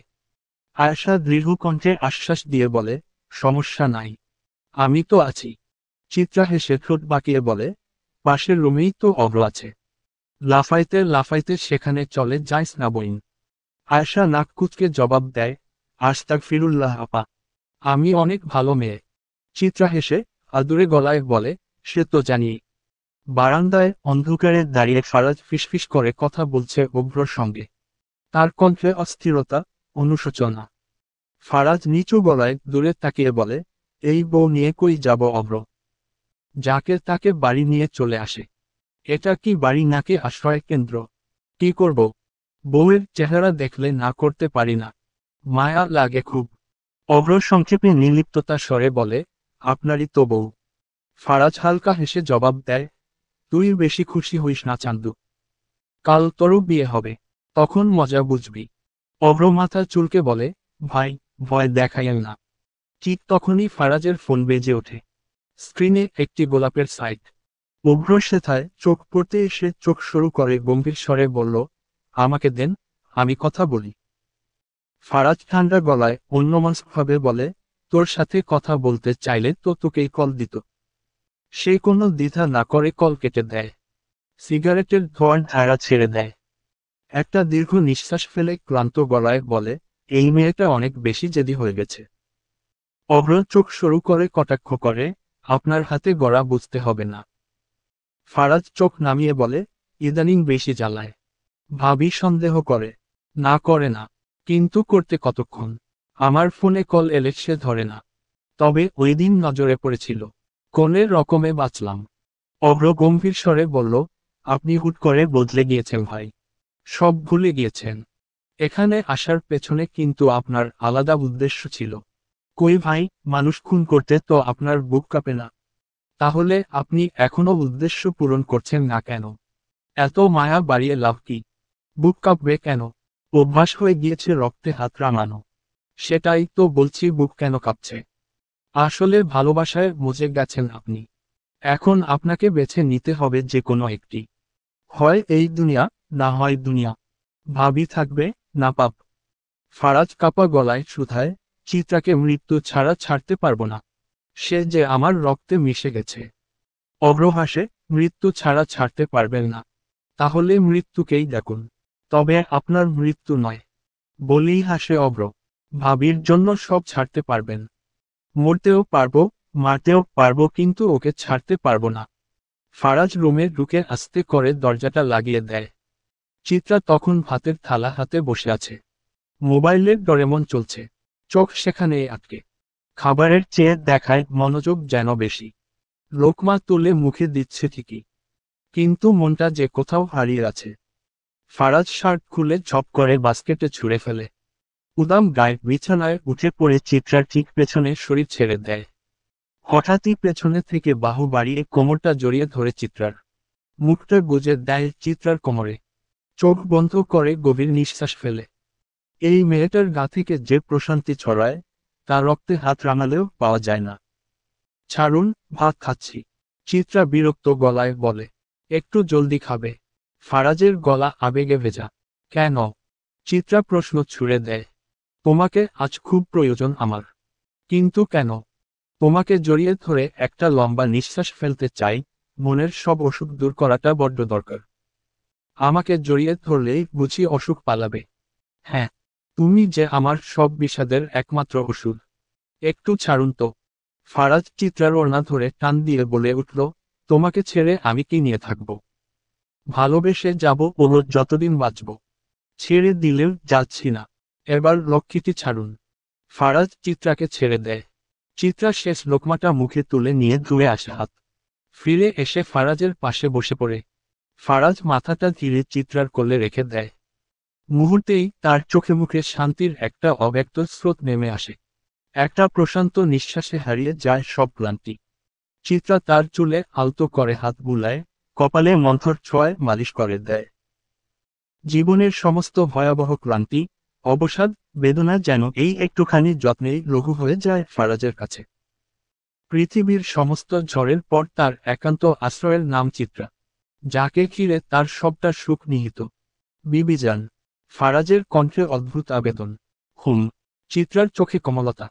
আমি তোমার কলঙ্ক হয়ে মরতে চাই, আমায় নিজের কলঙ্ক করে নাও না। চিত্রার ঠোঁটে চাপা হাসি। শেষ ঝুঁকে বলল, অনুভবের প্রথম ছোঁয়াতেই আপনাকে কলঙ্কের মতো অন্তবাসে গিট দিয়েছি। এই গিট ছাড়ানো সম্ভব নয়। ছাড়াতে গেলেই ধারালো সুতোয় পেঁচিয়ে মৃত্যু নিশ্চিত। ফারাজ চুপচাপ চিত্রার বুকে মাথা গুজে থাকে, একটা ছোট্ট শিশুর মতো। চোখ বন্ধ করে আধারের গভীরে হারিয়ে যায় সে। হারিয়ে গিয়ে খুঁজে ফেরে হারানোর শান্তি, এক টুকরো প্রণয়। মাঝ রাতে দরজার কড়াঘাতে আয়শার ঘুম ভেঙে যায়। সে উঠে বসে পাশ ফিরে তাকায়। মরিয়ম ঘুমিয়ে আছে গভীর নিদ্রায়। আয়েশা বিরক্ত মুখে ফিসফিস করে গালাগাল দেয়। কাঁচা ঘুম ভেঙে যাওয়ার ঝাঁজে মনমেজাজ খিচে ওঠে। বিছানা থেকে ধীরে নেমে আসে, আলগোছে পায়ের শব্দ নিয়ন্ত্রণ করে দরজার দিকে এগোয়। চোখে তখনও ঝুলছে ঘুমের ভার। দরজার চিটকিনি খুলে তাকাতেই থমকে যায় সে। চোখ বড় হয়ে যায় বিস্ময়ে। এই তো, মনে হয় দুখানা চোখ কোটর ছেড়ে বেরিয়ে আসবে। সে প্রশ্ন করে, কণ্ঠটা তখনও ঘুমে জড়ানো, এত রাতে এখানে? সকালে ঘুম ভাঙে চিত্রার চেঁচামেচিতে। আয়েশার শরীরটা তখন মেজমেজ করছে। মনে হচ্ছে রাতটা যেন কেউ তার শরীর থেকে ঘুম ছিনিয়ে নিয়ে গেছে। এক অদ্ভুত জড়তা, ব্যথা আর ক্লান্তিতে ভেঙে উঠছে তার শরীর। চিত্রার গলার শব্দে হঠাৎ চমকে উঠে বসে আসা। চোখ কুচলে চিত্রার দিকে তাকিয়ে বলে উঠল, কি হয়েছে আপা? আয়েশা, মরিয়ম কোথায়? আয়েশা পাশ ফিরে বিছানার দিকে তাকিয়ে বলতে গিয়ে থেমে গেল, এই তো আমার পা। কিন্তু পাশে কেউ নেই। বিছানা খালি, যেন সেখানে কেউ কখনো ছিলই না। অথচ সে তো মরিয়মকে পাশে নিয়ে ঘুমিয়েছিল। রাতের কিছুই মনে করতে পারছে না আয়েশা। মাথাটা ফেটে যাচ্ছে ব্যথায়, ভারী লাগছে সবটা। বড্ড অসহ্য রকম। চিত্রার কণ্ঠে রাগ ভয় একাকার। তোকে তো বলছিলাম খেয়াল রাখতে আয়েশা। খেয়াল রাখছিলাম তো আপা, কিন্তু এত ঘুম ধরল কেমনে বুঝতে পারি নাই। মাথাটাও যন্ত্রণা করতেছে খুব। চিত্রার বুকটা ধক করে ওঠে। মরিয়ম মেয়েটা অসুস্থ, মানসিকভাবে ভীষণ নাজুক। ওর তো একা কোথাও যাওয়ার কথা না। তাছাড়া ওর পেছনে কিছু লোক লেগেছিল। সেই ভয় এত তাড়াতাড়ি কাটার কথা নয়। তবে কি না বলে কই বাড়ি চলে গেছে। কিন্তু চিত্রা তো জানে না তার বাড়ির ঠিকানা। মেয়েটা কোথায় থাকে, কার সঙ্গে থাকে, কিছুই জানা নেই। এই মুহূর্তে এক ঝাঁক দুশ্চিন্তা এসে চেপে বসে চিত্রার বুকের ওপর। ফারাজ এগিয়ে এসে হাত রাখে চিত্রার মাথায়, শান্ত গলায় বলে, চিন্তা করে লাভ নেই চিত্রা। একটু শান্ত হও, দেখি কি করা যায়। ঠিক তখনই চিত্রার ফোনে আসে এক আননোন নাম্বার থেকে কল। দম আটকে আসে তার গলায়। হাত কাঁপতে কাঁপতে কলটা রিসিভ করে। ওপাশে মেয়েলি কণ্ঠ, কিন্তু অচেনা। কিছু না বলে একজনকে ফোনে তুলে দেয়। চিত্রা বুঝতে পারে এটা মরিয়মের গলা। তার বুকের ওপরের পাথরটা নড়ে ওঠে। তবে মনে মনে প্রশ্ন তো থেকে যায়। সেই ভোরবেলা, একা, এভাবে কিভাবে ফিরে গেল মেয়েটা? ফারাজ চিত্রার কাঁধে হাত রেখে আলতো করে বলে, দেখলে তো, বলেছিলাম না, চিন্তা করে লাভ নেই, সব ঠিক হয়ে যাবে। চিত্রা ফারাজের চোখে ব্যাকুল দৃষ্টিতে তাকিয়ে বলে, যদি ওই লোকগুলোকে আবার মরিয়মের পিছু নেয়, যদি ওকে মেরে ফেলে। ফারাজ একগাল নিঃশ্বাস ফেলে কাঁধ উঁচু করে বলে, কিছুই হবে না। মানুষ মারা কি এত সহজ নাকি?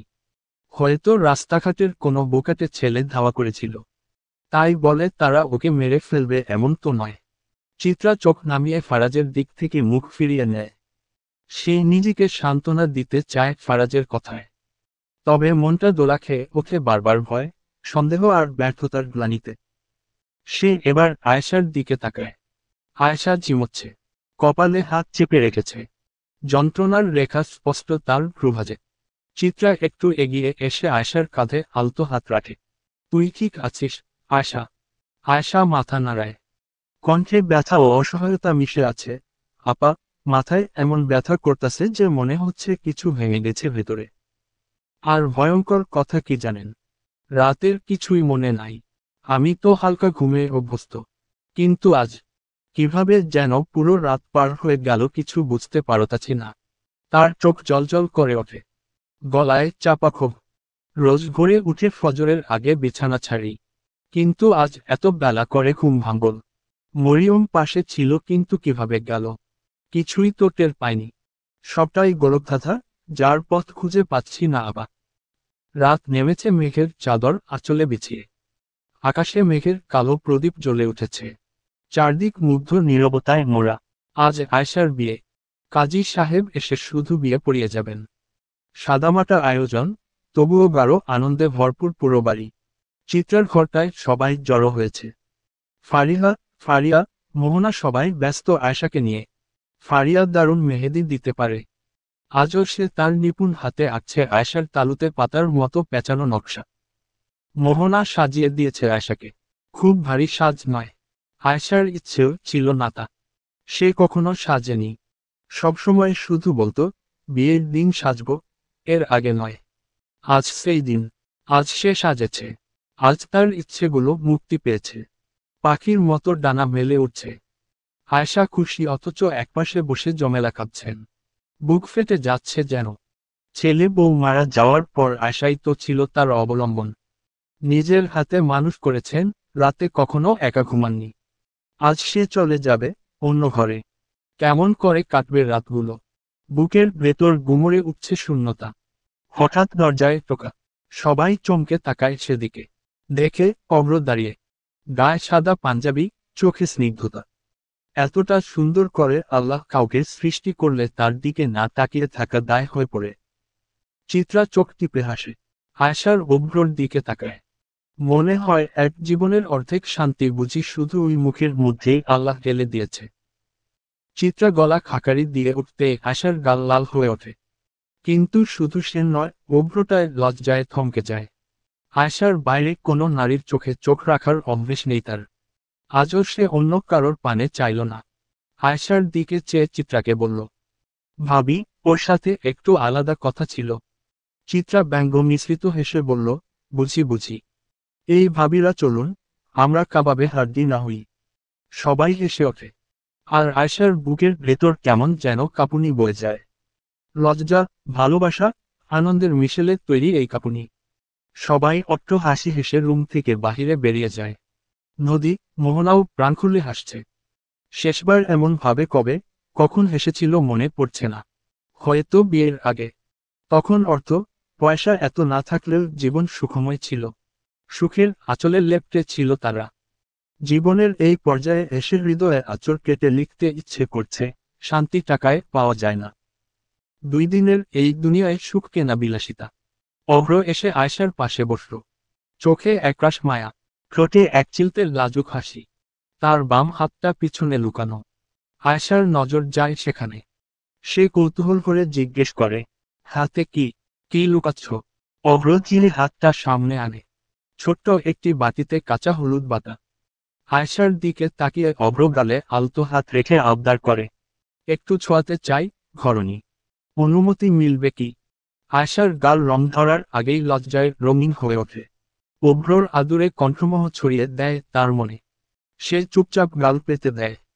অভ্রর চোখে দীপ্তি জ্বলে ওঠে। বহু প্রতীক্ষার স্বপ্ন ছুঁয়ে ফেলেছে আজ সে। হলুদে আঙুল ডুবিয়ে আলতো করে ছুঁয়ে দেয় আয়শার গালে। তপ্ত হৃদয়ে তখন ঠান্ডা বৃষ্টির মতো শান্তি নামে। বুকের মাঝে জমে থাকা অপেক্ষাগুলো এক নিমিষে গলে যায়। আয়শা মেহেদির রানা হাত বাড়িয়ে দেখায় অভ্রকে। তাতে লেখা, অভ্রনীলের ঘরণী। দেখে অভ্রর চোখ চিকচিক করে ওঠে। বুক ভরে যায় গর্বে, ভালোবাসায়। সে আয়শার কপালে একটি চুমু এঁকে দেয়। তারপর ভালোবাসার ভারে তাকে বুকে টেনে নেয়। চোখ বুজে ফিসফিসিয়ে জিজ্ঞেস করে, রং গাঢ় হবে তো? আয়শা খিলখিলিয়ে হেসে ওঠে। সেটা তো আপনার ভালোবাসার ওপর নির্ভরশীল। আয়শা নিজের 2 হাতে অভ্রকে জড়িয়ে নেয়। মুখ এগিয়ে এনে গাল ছুঁয়ে দেয় অভ্রর গালে। অভ্রর গালেও লেগে যায় হলুদের ছোঁয়া। 2টি হৃদয়, 2টি শরীর, একটি অনুভবে জড়িয়ে যায়।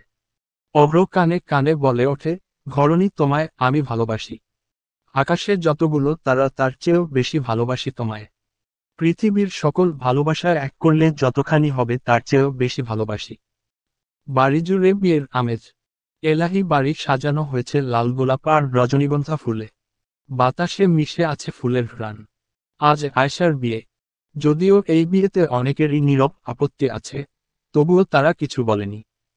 কারণ অভ্র তো এই বাড়ির কেউ নয়। তাই সে কাকে বিয়ে করল তাতে কারো বিশেষ আগ্রহ নেই।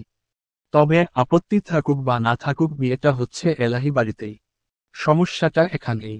রাত বেড়েছে। একে একে বাড়ির পুরুষেরা খেয়ে কাজে চলে গেছে। ভোরে তারা ফিরবে। এখন রাত প্রায় 12টা। এতক্ষণ পর্যন্ত সবাই ছিল আয়শার ঘরে। অভ্র কিছুক্ষণ আগে ফারাজের সঙ্গে ছাদে ছিল। এখন তার ঘরে ফেরার সময় হয়েছে। হঠাৎ ফারিয়া ঝাপটে ধরে চিত্রাকে। দুষ্টু চোখে তাকিয়ে বলে, ভাবি, আপনার বাসরের গল্পটা শুনতে চাই। চিত্রা থমকে যায়। কিছুক্ষণ চুপচাপ থাকে। কি বলবে সে? আদৌ কি তার বাসর হয়েছিল কোনোদিন? মনে পড়ে যায় সেই রাতের কথা, যখন ফারাজ প্রথম ছুঁয়েছিল তাকে প্রবল আকর্ষণে। সে মুহূর্তে তার চোখের সামনে বারবার ভেসে উঠেছিল সোহাগের মুখটা। ফারাজের প্রতিটি ছোঁয়া বিষাক্ত ছোবল হয়ে কেটেছিল তার সারা শরীর জুড়ে। আবেগ নয়, ছিল শুধু অবচেতনের প্রতিরোধ। নদী মৃদু ধাক্কা দেয় চিত্রাকে, হেসে বলে, থাক থাক, আর বলতে হবে না। ইস, মেয়েটা তো একেবারে লজ্জায় লাল হয়ে গেল। চিত্রা জবাব দিন না, শুধু মনে মনে আফসোস করে বলল, তার কেন এমন সাজানো বাসর হলো না। এমন একটা বাসি হলে তীব্র ঘৃণা আর ভালোবাসায় হিংস্রতা না থাকলেও তো পারত সেদিন। ঠিক তখনই দরজার সামনে দাঁড়ায় অভ্রনীল সরকার। সাদাশীতের শুভ্র পাঞ্জাবি গায়ে, চোখে অপার্থিব দীপ্তি। ঘরে থাকা সবাই হৈ হৈ করে ওঠে। মোহনা দুষ্টুমি করে বলে, ওরে কে? কোথায় আছিস রে? বর এসেছে, আজকের রাতটা ওদের উপভোগ করতে দে। আয়শা লজ্জায় মাথা নামিয়ে ফেলে। নদী হঠাৎ কানে কানে কিছু একটা ফিসফিসিয়ে বলে যায় তার। আর তাতেই আয়শার গাল লজ্জায় কুঁচকে ওঠে। আজ আয়শা পরেছে জামদানি শাড়ি, গায়ে স্বর্ণের গহনা, নেই অতিরিক্ত সাজ। তবুও এই মেয়েটাকে এত সুন্দর লাগছে যে চোখ ফেরানো দেয়। সবাই বিদায় জানিয়ে যখন দরজার কপাট হতে বাহিরে চলে যায় তখন পেছনে থেকে অভ্র চিত্রাকে বলল, ভাবি, ভাই ছাদে আছে, আপনাকে ছাদে রেখেছে। চিত্রা মুচকি হাসি দিয়ে বর বউকে বিদায় দিয়ে রুম থেকে বেরিয়ে সোজা ছাদের দিকে পা বাড়াল। দোতলায় উঠতেই প্রথমে চোখ গেল সেই বদ্ধ ঘরটার দিকে। কি আছে ওই ঘরে? কেন বদ্ধ করে রাখা হয়েছে তার অতীতকে? সেই অতীতই বাকি। চিত্রা শাড়ির আঁচল নাড়তে নাড়তে ছাদে যায়। গিয়ে দেখে ফারাজের হাতে মদের বোতল। চিত্রা দৌড়ে স্বামীর কাছে যায়। গিয়ে বলল, আপনি আবার এসব গিলছেন? আমাকে একটু দেন দেখি, কেমন লাগে আমিও দেখি। কি বলছো তুমি? এসব খাবে? চোখ গোল করে চিত্রার পানে চেয়ে বলল। চিত্রা ম্লান হাসে, আপনি খেতে পারলে আমি কেন পারবো না? ফারাজের মুখ গম্ভীর হয়ে আসে। কিছু বলার আগেই হঠাৎ ছ্যাঁক করে একটা শব্দ হয়। ফারাজ ছাদের প্রান্তে গিয়ে মদের বোতলটা নিচের দিকে ছুঁড়ে ফেলে দেয়। ওমা! ফেলেই দিলেন তাই বলে? চিত্রার চোখ বিস্ময়ে বড় হয়ে যায়। দিলাম। আমাকে মাতাল করার জন্য তুমিই যথেষ্ট। মদের প্রয়োজন নেই। চিত্রা চুপ। বাতাসের ধাক্কায় তার আঁচল ওড়ে। দেখো, আমার আয়শাটারও আজ বাসর। চিত্রার গলা ভারী হয়ে ওঠে। মেয়েটার বিয়ে নিজ হাতে দিব ভাবতেই পারিনি কখনো। ফারাজ মৃদু হেসে বলে, বউ, চলো না, আমরাও বাসর করি আজ। জানো, আমারও না আজ বাসরের উচ্চতাপ মাত্রায় ফিলিংস পাচ্ছে। চিত্রা মুখ ভেঙচিয়ে বলে, আমার তো হচ্ছে না। হবে। আমি পাইয়ে দেব। ফারাজ নরম কণ্ঠে ফিসফিসায়, কিভাবে? চলো আগে রুমে, এখানে বাসর করা যাবে না। মশার কামড়ে শরীরের রোমান্টিক মুড পুরাই অফ হয়ে যাবে। আর তোমার স্বামীর মশার কামড়ে অ্যালার্জির কথা জানোই তো। না, এখান থেকে এক পাও নড়ছি না। চিত্রা গোথরে। ফারাজ চোখ টিপে বলে, তাহলে এখানেই শুরু করি, যা হবার পরে দেখা যাবে। এতেই চিত্রা লাফ দিয়ে দূরে সরে যায়। না, যাচ্ছি যাচ্ছি, চলুন রুমে যাই। কারণ আপনার উপর কোনো ভরসা নেই। যখন তখন কুরকুরানি উঠে যায় আপনার। ফারাজ চওড়া হাসে। আজকে জম্পেশ বাসর করব রে আবুলের নাতনি। দেখি আজকে বাসরে কে ঠ্যাং লুকায়। আজকে বাসরে ডিস্টার্বকারীর মায়েরে খালা বানিয়ে ছাড়ব। বলেই ফারাজ চিত্রাকে এক ছটকায় কাঁধে তুলে নেয়। পথ ধরে গন্তব্যের উদ্দেশ্যে চিত্রা চেঁচিয়ে ফারাজের পিঠে কিল ঘুষি বসায়। কিন্তু তাতে ফারাজের কিছু আসে যায় না। মেয়ে মানুষের কাজই তো ঝোঁকের মতো তিরিংবিরিং করা। এই এই নামান, কেউ দেখে ফেলবে। কিন্তু ফারাজ গম্ভীর গলায় ঘোষণা করে, দেখলে দেখুক। তোমার স্বামীর হাতেই আজকে বাসর নাইটের ইতিহাস রচিত হবে, দেখে নিও আবুলের নাতনি। আমার লিভারের অ্যান্টেনা ছোটলোক বউ। অভ্র দরজার ছিটকিনি লাগিয়ে পেছনে ফিরে তাকায়। বাইরে তখন শুরু হয়েছে বৃষ্টি। কারেন্ট চলে গেলেই জেনারেটর চালু হওয়ার কথা, কিন্তু আজ হচ্ছে না কেন? কী সমস্যা হলো? একাশ প্রশ্ন নিয়ে অভ্র ফোন করে লোককে। ওপাশ থেকে জানানো হয়, ফারাজ ভাই জেনারেটর চালাতে নিষেধ করেছেন। অভ্র থমকে যায়।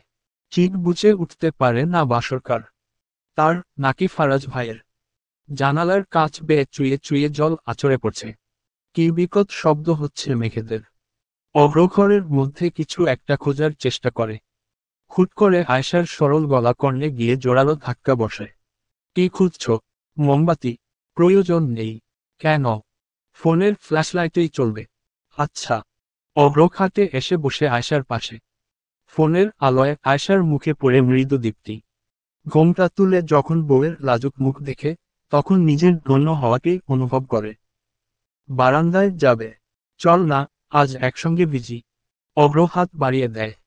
আয়েশা কিছু বলে না, কিন্তু চোখে মুখে মৌন সম্মতি স্পষ্ট। সে ধীরে অভ্রর হাত ধরে বিছানা থেকে উঠে দাঁড়ায়। বারান্দায় যেতে পেছনে থেকে অভ্র তাকে জড়িয়ে ধরে। আয়েশা গভীর একটা নিঃশ্বাস ছাড়ে। মুহূর্তেই বৃষ্টির ঝাপটায় দুটো শরীর ভিজে একাকার হয়ে যায়। ঘন আবছা আলো, জমে থাকা জল আর হৃদয়ের অস্থিরতা সব মিলিয়ে রাতটা হয়ে ওঠে অন্যরকম। তোমার পরিবার সম্পর্কে কিছুই জানলাম না। বলবে না? এই অভ্রকে? তার পরিচয়ে কি? অভ্র হালকা হাসে। আয়শার ঘাড়ে মুখ গুজে বলে, আমাকে জানতে চাও, ঘরণী? হ্যাঁ। অভ্রনীল সরকার, এই নামের পেছনের গল্প জানতে চাই। অন্তত সরকার বাড়ির বউ হিসেবে জানার অধিকার আমার আছে। অভ্র একটানা বৃষ্টির দিকে তাকিয়ে থাকে কিছুক্ষণ। তারপর বলল, তাহলে চলো, ঘুরে আসি অভ্রর অতীত থেকে। ইতালির একটি শহর। ঝড়ঝঞ্ঝার তাণ্ডব চলছে চারপাশে। রাস্তার ছাউনির নিচে গুটিসুটি মেরে দাঁড়িয়ে আছে 8 বছরের এক ছোট্ট ছেলে অভ্র। ভীষণ ভয় পাচ্ছে সে। চারপাশে নিস্তব্ধতা, রাস্তায় একটুও মানুষের চিহ্ন নেই। এই শহরে তো মানুষের থাকার কথাই নয়। বড় বড় মাফিয়া আর কালো দুনিয়ার রাজাদের অট্টালিকা ঘেরা এই জায়গা অন্যদের জগৎ থেকে আলাদা। অভ্রকে এখানে ঘুরতে নিয়ে এসেছে তার জন্মদাত্রী। জন্মসূত্রে সে ইতালিয়ান, কিন্তু বাবার বাংলাদেশি রক্ত মিশে আছে তার রংরূপে। বাবা মায়ের প্রেম থেকে গড়া সংসারটা একসময় ভালোই ছিল। কিন্তু অভ্র যখন 6 বছর বয়সে পৌঁছায়, তখন থেকেই ঝামেলার শুরু। মা জড়িয়ে পড়ে অবৈধ এক সম্পর্কে। এখান থেকে একের পর এক বিপত্তি। অভ্রর তখন সবচেয়ে বেশি প্রয়োজন ছিল ভালোবাসার। কিন্তু বদলে পেয়েছিল দূরত্ব, বেদনা। মা প্রায় ভুলতে বসেছিল তার ছেলের কথা, সংসারের কথা। ডিভোর্স চাইছিল। তবে অভ্র থাকার কারণে কিছুই সম্ভব হচ্ছিল না। সে তো তাদের সন্তান, তাই মারতে পারেনি, কিন্তু কঠোর শাস্তি দিয়ে রেখে গিয়েছে। ঘুরতে যাওয়ার কথা বলে ফেলে চলে যায়।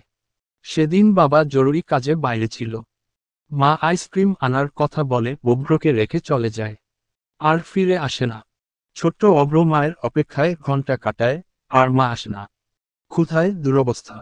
কি করবে বুঝে না, বৃষ্টির জল মুখে নিয়ে আশ্রয় খোঁজে। অভ্র দাঁড়িয়ে আছে অট্টালিকার সামনে। সে দেখে ইতিহাসের সাক্ষী সব প্রাসাদ কালের সাক্ষী হয়ে দাঁড়িয়ে আছে। তবে বজ্রপাতের আলোয় সেগুলো যেন আরো ভয়াল মনে হচ্ছে। হঠাৎ অভ্রর সামনে একটি রয়াল গাড়ি এসে থামে। গাড়ির দরজা খুলে কালো পোশাকধারী একদল মানুষ নেমে আসে। একজন ছাতা ধরে দাঁড়িয়ে আছে। গাড়ির ভিতর থেকে নেমে আসে এক ছেলে, বয়স আনুমানিক 13-14 বছর। অভ্রর ভয় আরো বেড়ে যায়। এত মানুষ একসঙ্গে, কারা এরা? সে মনে মনে মা মা বলে আর্তনাদ করে। কিন্তু এবারও মা আসে না। ছেলেটা ছাউনির নিচে ঢুকে পড়তেই ছাতা ধরে থাকা লোকটাকে বলল, no need to come. Sir will be angry if you get wet in the rain. I will manage him. ছেলেটা এগিয়ে এসে অভ্রর সামনে হাঁটু গেড়ে বসে। অভ্র তাকানোর সাহস পাচ্ছে না। কুকড়ে আছে সে ভয়ে। Look at me. অভ্র কাপা চোখে কোনো মতে তাকায়। এক জোড়া কালো আর বাদামির সংমিশ্রণে গড়া তীক্ষ্ণ দৃষ্টি সোজা হৃদয় দিয়ে বিঁধে তার। What's your name? Abhra. Abhranil Sarkar. Are you Bangali? Abhra মাথা নাড়ল চুপচাপ। ছেলেটি মৃদু হাসল। সেই হাসিতে মুক্ত ঝরছে। আমার সঙ্গে চলো। I will give you everything. খাবার দেবেন? অভ্রর কাপা কণ্ঠে প্রশ্ন। ছেলেটি হাসল। বলল, এভরিথিং। তাহলে যাব।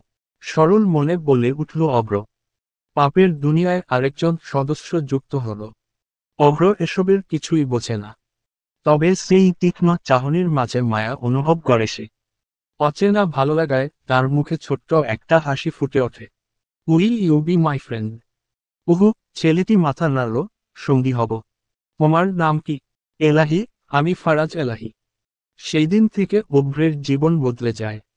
সময় এমনভাবে কেটে গিয়েছে মা বাবাকে ভুলতে শুরু করে সে। সময়ের কত ক্ষমতা! সব কেমন করে ভুলিয়ে দিতে পারে সে। সেই দিনের বাচ্চা অভ্র হয়ে ওঠে ফারাজ এলাহির সবচেয়ে বিশ্বস্ত লোক। জীবনের অংশ। পাপের অংশ। এই যে নকল এলাহি কত কথা বলে। এখানে কত হাসাহাসি করে, অথচ অভ্র যে ফারাজকে চিনে সে কখনো হাসে না। খুব বেশি কথা বলে না। মানুষ মারে পাখির ন্যায়। প্রতিশোধের দহনে দগ্ধ। অভ্র বাস্তবতায় ফিরে আসে। বাহিরে বৃষ্টির বেগ বেড়েছে। বৃষ্টি তাকে বারবার অতীতে নিয়ে যায়। সে কিছু বলতে যাবে তার আগেই নির্বাক আয়শা ডুকরে কেঁদে উঠল। কি হয়েছে ঘরণী? কান্নাভেজা কণ্ঠে জবাব দেয় আয়শা, আপনার অতীত এত কষ্টের জানলে কখনোই আপনার সঙ্গে এত ঝগড়া করতাম না। পচা পচা কথা বলতাম না। অভ্র চোখ মুছে দিয়ে জবাব দেয়, না রে ঘরণী, তোমার মুখের পচা কথা না শুনলে আমার যে রাতে ঘুম আসে না। আসলেই। হ্যাঁ রে পাগলি। কোমল স্বরে বলল। পাপের রাজ্যের সদস্য মানে কি বোঝানো হয়েছে? জিজ্ঞাসু চোখে তাকায়। কি জানি, নিজেও জানি না। নিঃস্বভাবে জবাব দেয়। আয়শা ব্রু কুচকে দ্বিধা নিয়ে জিজ্ঞেস করল, ফারাজ ভাই কি এমন ছিল যে? আর ওই মাফিয়াদের শহরে সে ওই সময় কি করছিল? রাস্তা দিয়ে যাচ্ছিল। সাদামাটা ভঙ্গিতে জবাব দেয়। ওহ। তারপর আর মায়ের খোঁজ পাননি? পেয়েছি। কোথায়? কবরে। মা ততদিনে মারা গিয়েছিল। ইতালিতে বাবার খোঁজও অনেক করেছিলাম। পাইনি। বাংলাদেশ এসে বাবার খোঁজ পাই। বাবা আমাকে অনেক ভালোবাসতেন। মৃত্যুর আগ পর্যন্ত ছেলের খোঁজ চালিয়েছেন তিনি। কিন্তু আমাকে খুঁজে পাওয়া তো দুষ্কর ছিল। বাবার সঙ্গে দেখা হয়েছে।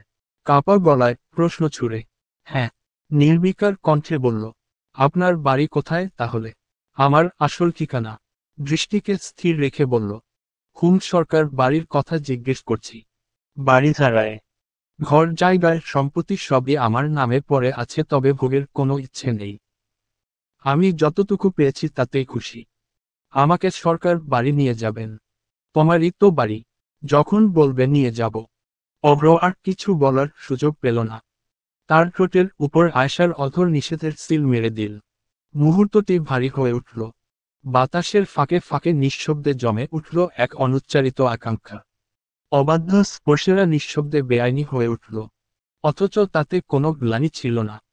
ছিল কেবল একটা প্রগাঢ় তৃষ্ণা, যা ভাষার গণ্ডি পেরিয়ে গিয়েছিল। দুটি শরীর যাদের রন্ধ্রে রন্ধ্রে এখনো বৃষ্টির শীতলতা লেগে আছে, যা পরস্পরের বুকের খাঁচায় গেঁথে গেল। দুটো ভেজা শরীর একে অপরে আস্ত হয়ে উত্তাল সমুদ্রের ন্যায় আঁচড়ে পড়ল। অপ্রত্যাশিত ছোঁয়ারা গভীর হল, সে সঙ্গে ভালোবাসার এই রাতে ভালোবাসাও তীব্র উত্তাপ ছড়িয়ে দিল দুটো বৃষ্টির মরশুমের ঘেরা দেহ মনকে। হাসপাতালের করিডোর জুড়ে চিৎকার করে কাঁদছে চিত্রা। ফারাজ তাকে থামাতে পারছে না। চিত্রার কান্নায় বাতাস ভারী হয়ে উঠেছে। একটার পর একটা সুখ কেন তার ছোট্ট জীবনটাকে এভাবে ছেকে ধরছে? কেন বারবার মৃত্যু এসে ছুঁয়ে যাচ্ছে তার প্রিয়জনকে? আজ তার মামা হাসপাতালের শেষ নিঃশ্বাস ত্যাগ করেছেন। সেদিনও চিত্রা এসেছিল তাকে দেখতে। মামা শুধু চেয়েছিলেন তার দিকে। নিঃশব্দ, নিঃস্পন্দ সেই চাহনি। কিছু বলেননি, এতটুকু সান্ত্বনাও দেননি। অথচ চিত্রা ভীষণভাবে চেয়েছিল তিনি কিছু বলুক, একবার শুধু মাথায় হাত রেখে মা বলে ডাকুক। কোণে দাঁড়িয়ে আছে মাহাদি, সে পাথরের মূর্তির ন্যায় নির্বাক, তার চোখে ভাষা হারিয়েছে, সোহাগ ফুপিয়ে কাঁদছে। বাবা ছিল তার জীবনের আশ্রয়, মাথার ওপর বিশাল এক ছায়া, সেই ছাটুকুও আজ হারিয়ে গেছে। হারানোর যন্ত্রণা কেবল তারাই বোঝে যারা হারায়, যাদের হারায়। মার্জিয়া স্তব্ধ চোখে তাকিয়ে আছেন স্বামীর নিথর দেহের দিকে, চোখে অশ্রুধারা, তবুও যেন কোনো অনুভব নেই। বুকের ভেতর জমে আছে অজস্র অনুশোচনা, হয়তো নিজেকেই দোষ দিচ্ছেন। শেষ সময়গুলোয় তার ব্যবহার ছিল কঠিন, রূঢ় বলে। মানুষটার কথা বলার ক্ষমতা থাকলে হয়তো বলতো, আমার খুব যন্ত্রণা হয় গো মাহাদির আম্মা, অমন কইরা বইল না। কিন্তু সে আর কিছু বলার ক্ষমতা রাখেনি। মার্জিয়ার 12 বছর বয়সে বিয়ে হয়েছে, আজ তার বয়স 65-র কাছাকাছি। বিয়ের 10 বছর পর সাধনা করে মাহাদি তাদের সংসারে এসেছে।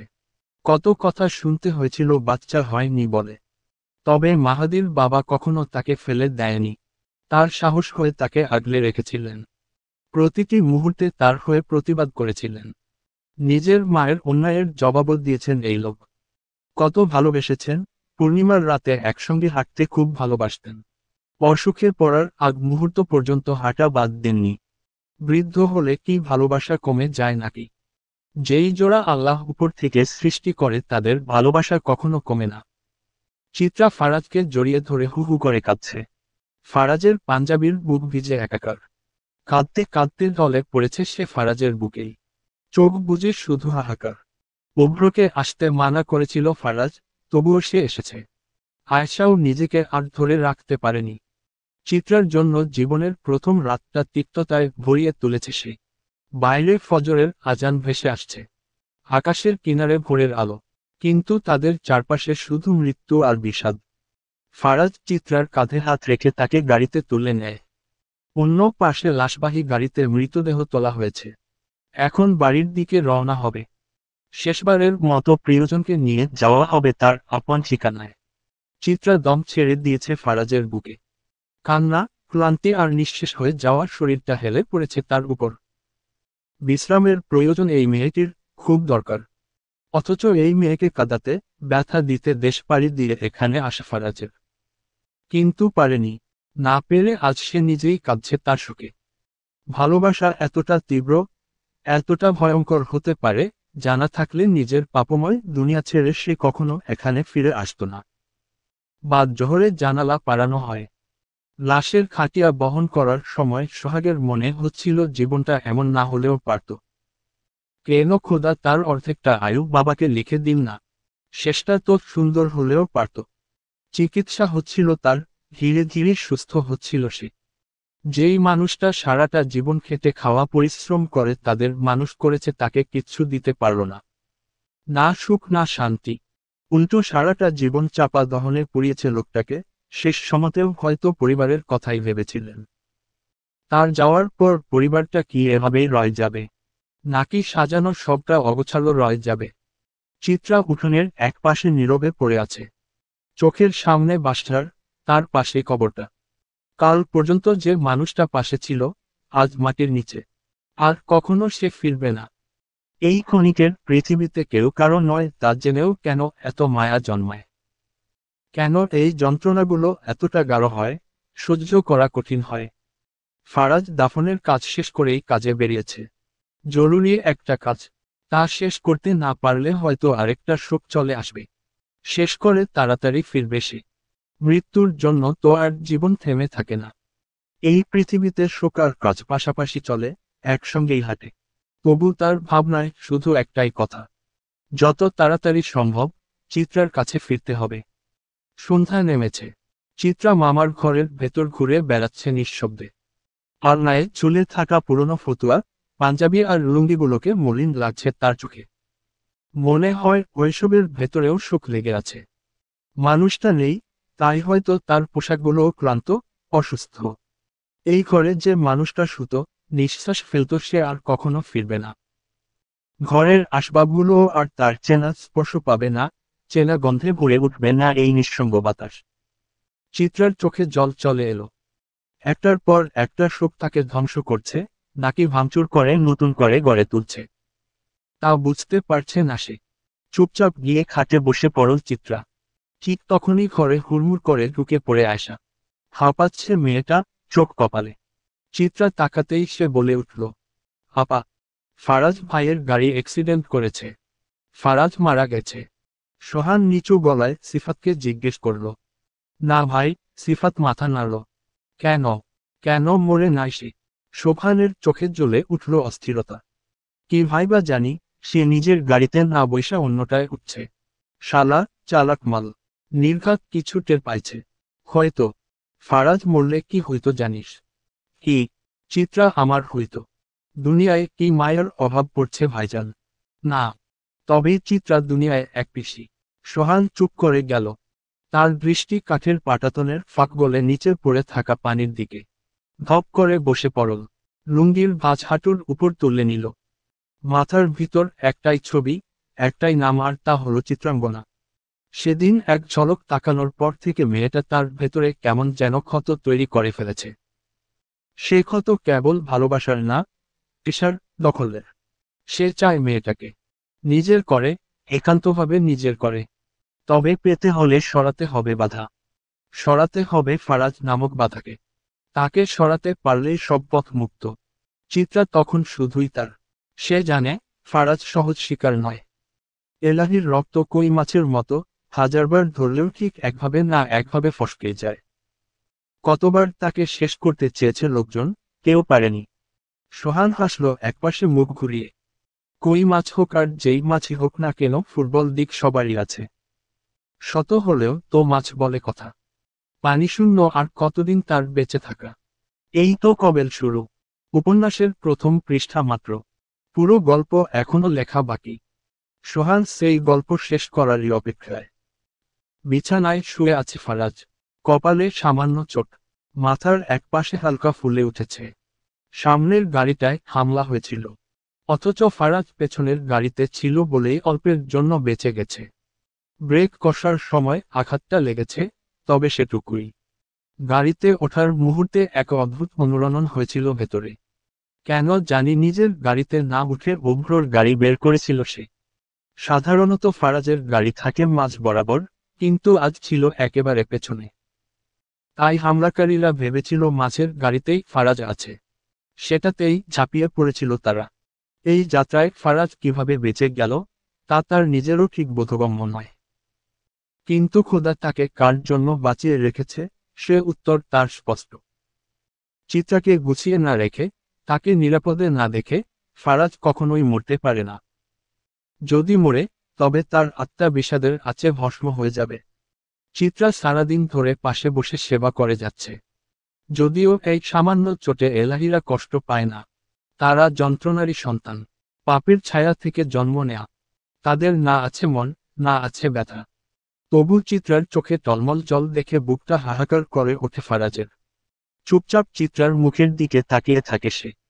এই মুখটাই যে গত কিছু মাস ধরে তার প্রার্থনার কেন্দ্র। কত রাত সে নিঃশব্দে বলেছে স্রষ্টার কাছে, তার সকল দুঃখ আমায় দাও। তার কান্না আমায় দাও। তার ব্যথা আমায় দাও। কিন্তু স্রষ্টা কি শুনেছেন? নাকি তিনি পাপীদের প্রার্থনায় কান দেন না? যদি শুনতেন, তাহলে আজ হয়তো তাকে এই অন্ধকার রাস্তায় নামতে হতো না। চিত্রার গাল বেয়ে টপ টপ করে নেমে আসা অশ্রু মুছে দিয়ে ফারাজ হেসে বলল, কাঁদছ কেন? আমার কিছুই হয়নি তো। চিত্রা ক্ষীণ কণ্ঠে রাগ আর কান্না মিলিয়ে বলে, আপনি কি করে এতটা দায়িত্বহীন হতে পারেন? মাথায় আঘাত পেয়েছেন আর বলছেন কিছু হয়নি। ফারাজ উঠে বসল। চিত্রার হাত ধরে বলল, তুমি কাঁদবে না। তোমার চোখে জল দেখলে আমার ভেতর পুড়ে। ভেতরে যেই উত্তপ্ত লাভা টকবক করে তা নেভানোর ক্ষমতা পৃথিবীর কোনো জলের হয়নি, কোনো সমুদ্রের হয়নি। দয়া করে কেঁদো না বিবিজান। ফারাজ চিত্রাকে বুকে টেনে নেয়।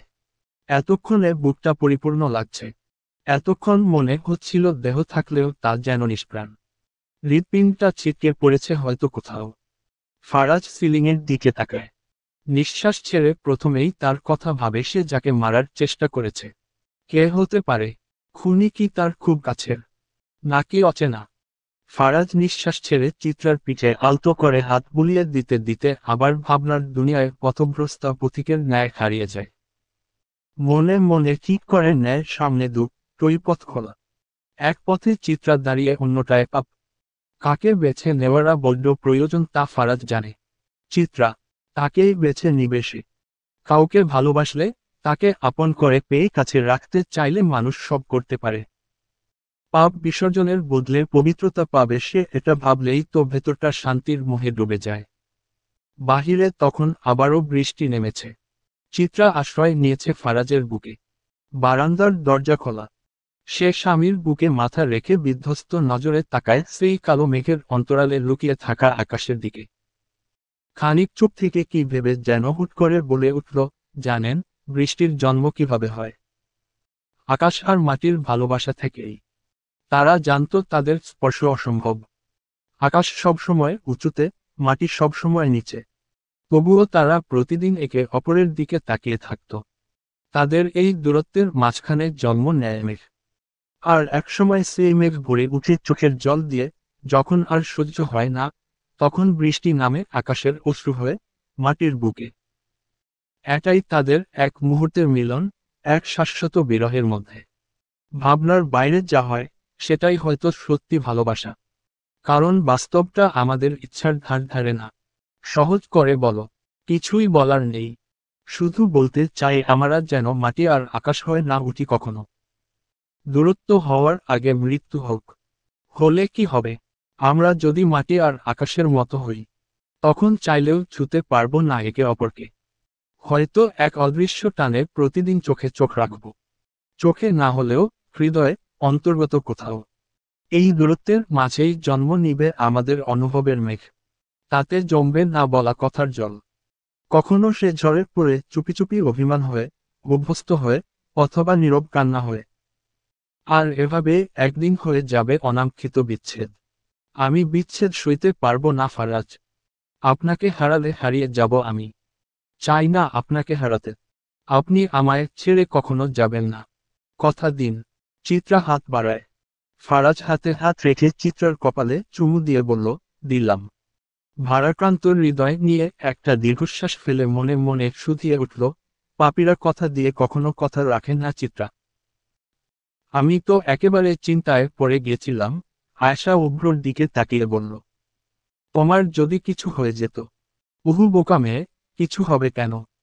যদি তোমাদের গাড়িটার ওপর হামলা হতো? হয়নি তো। কারা করেছে জানো কিছু? কি করে বলবো?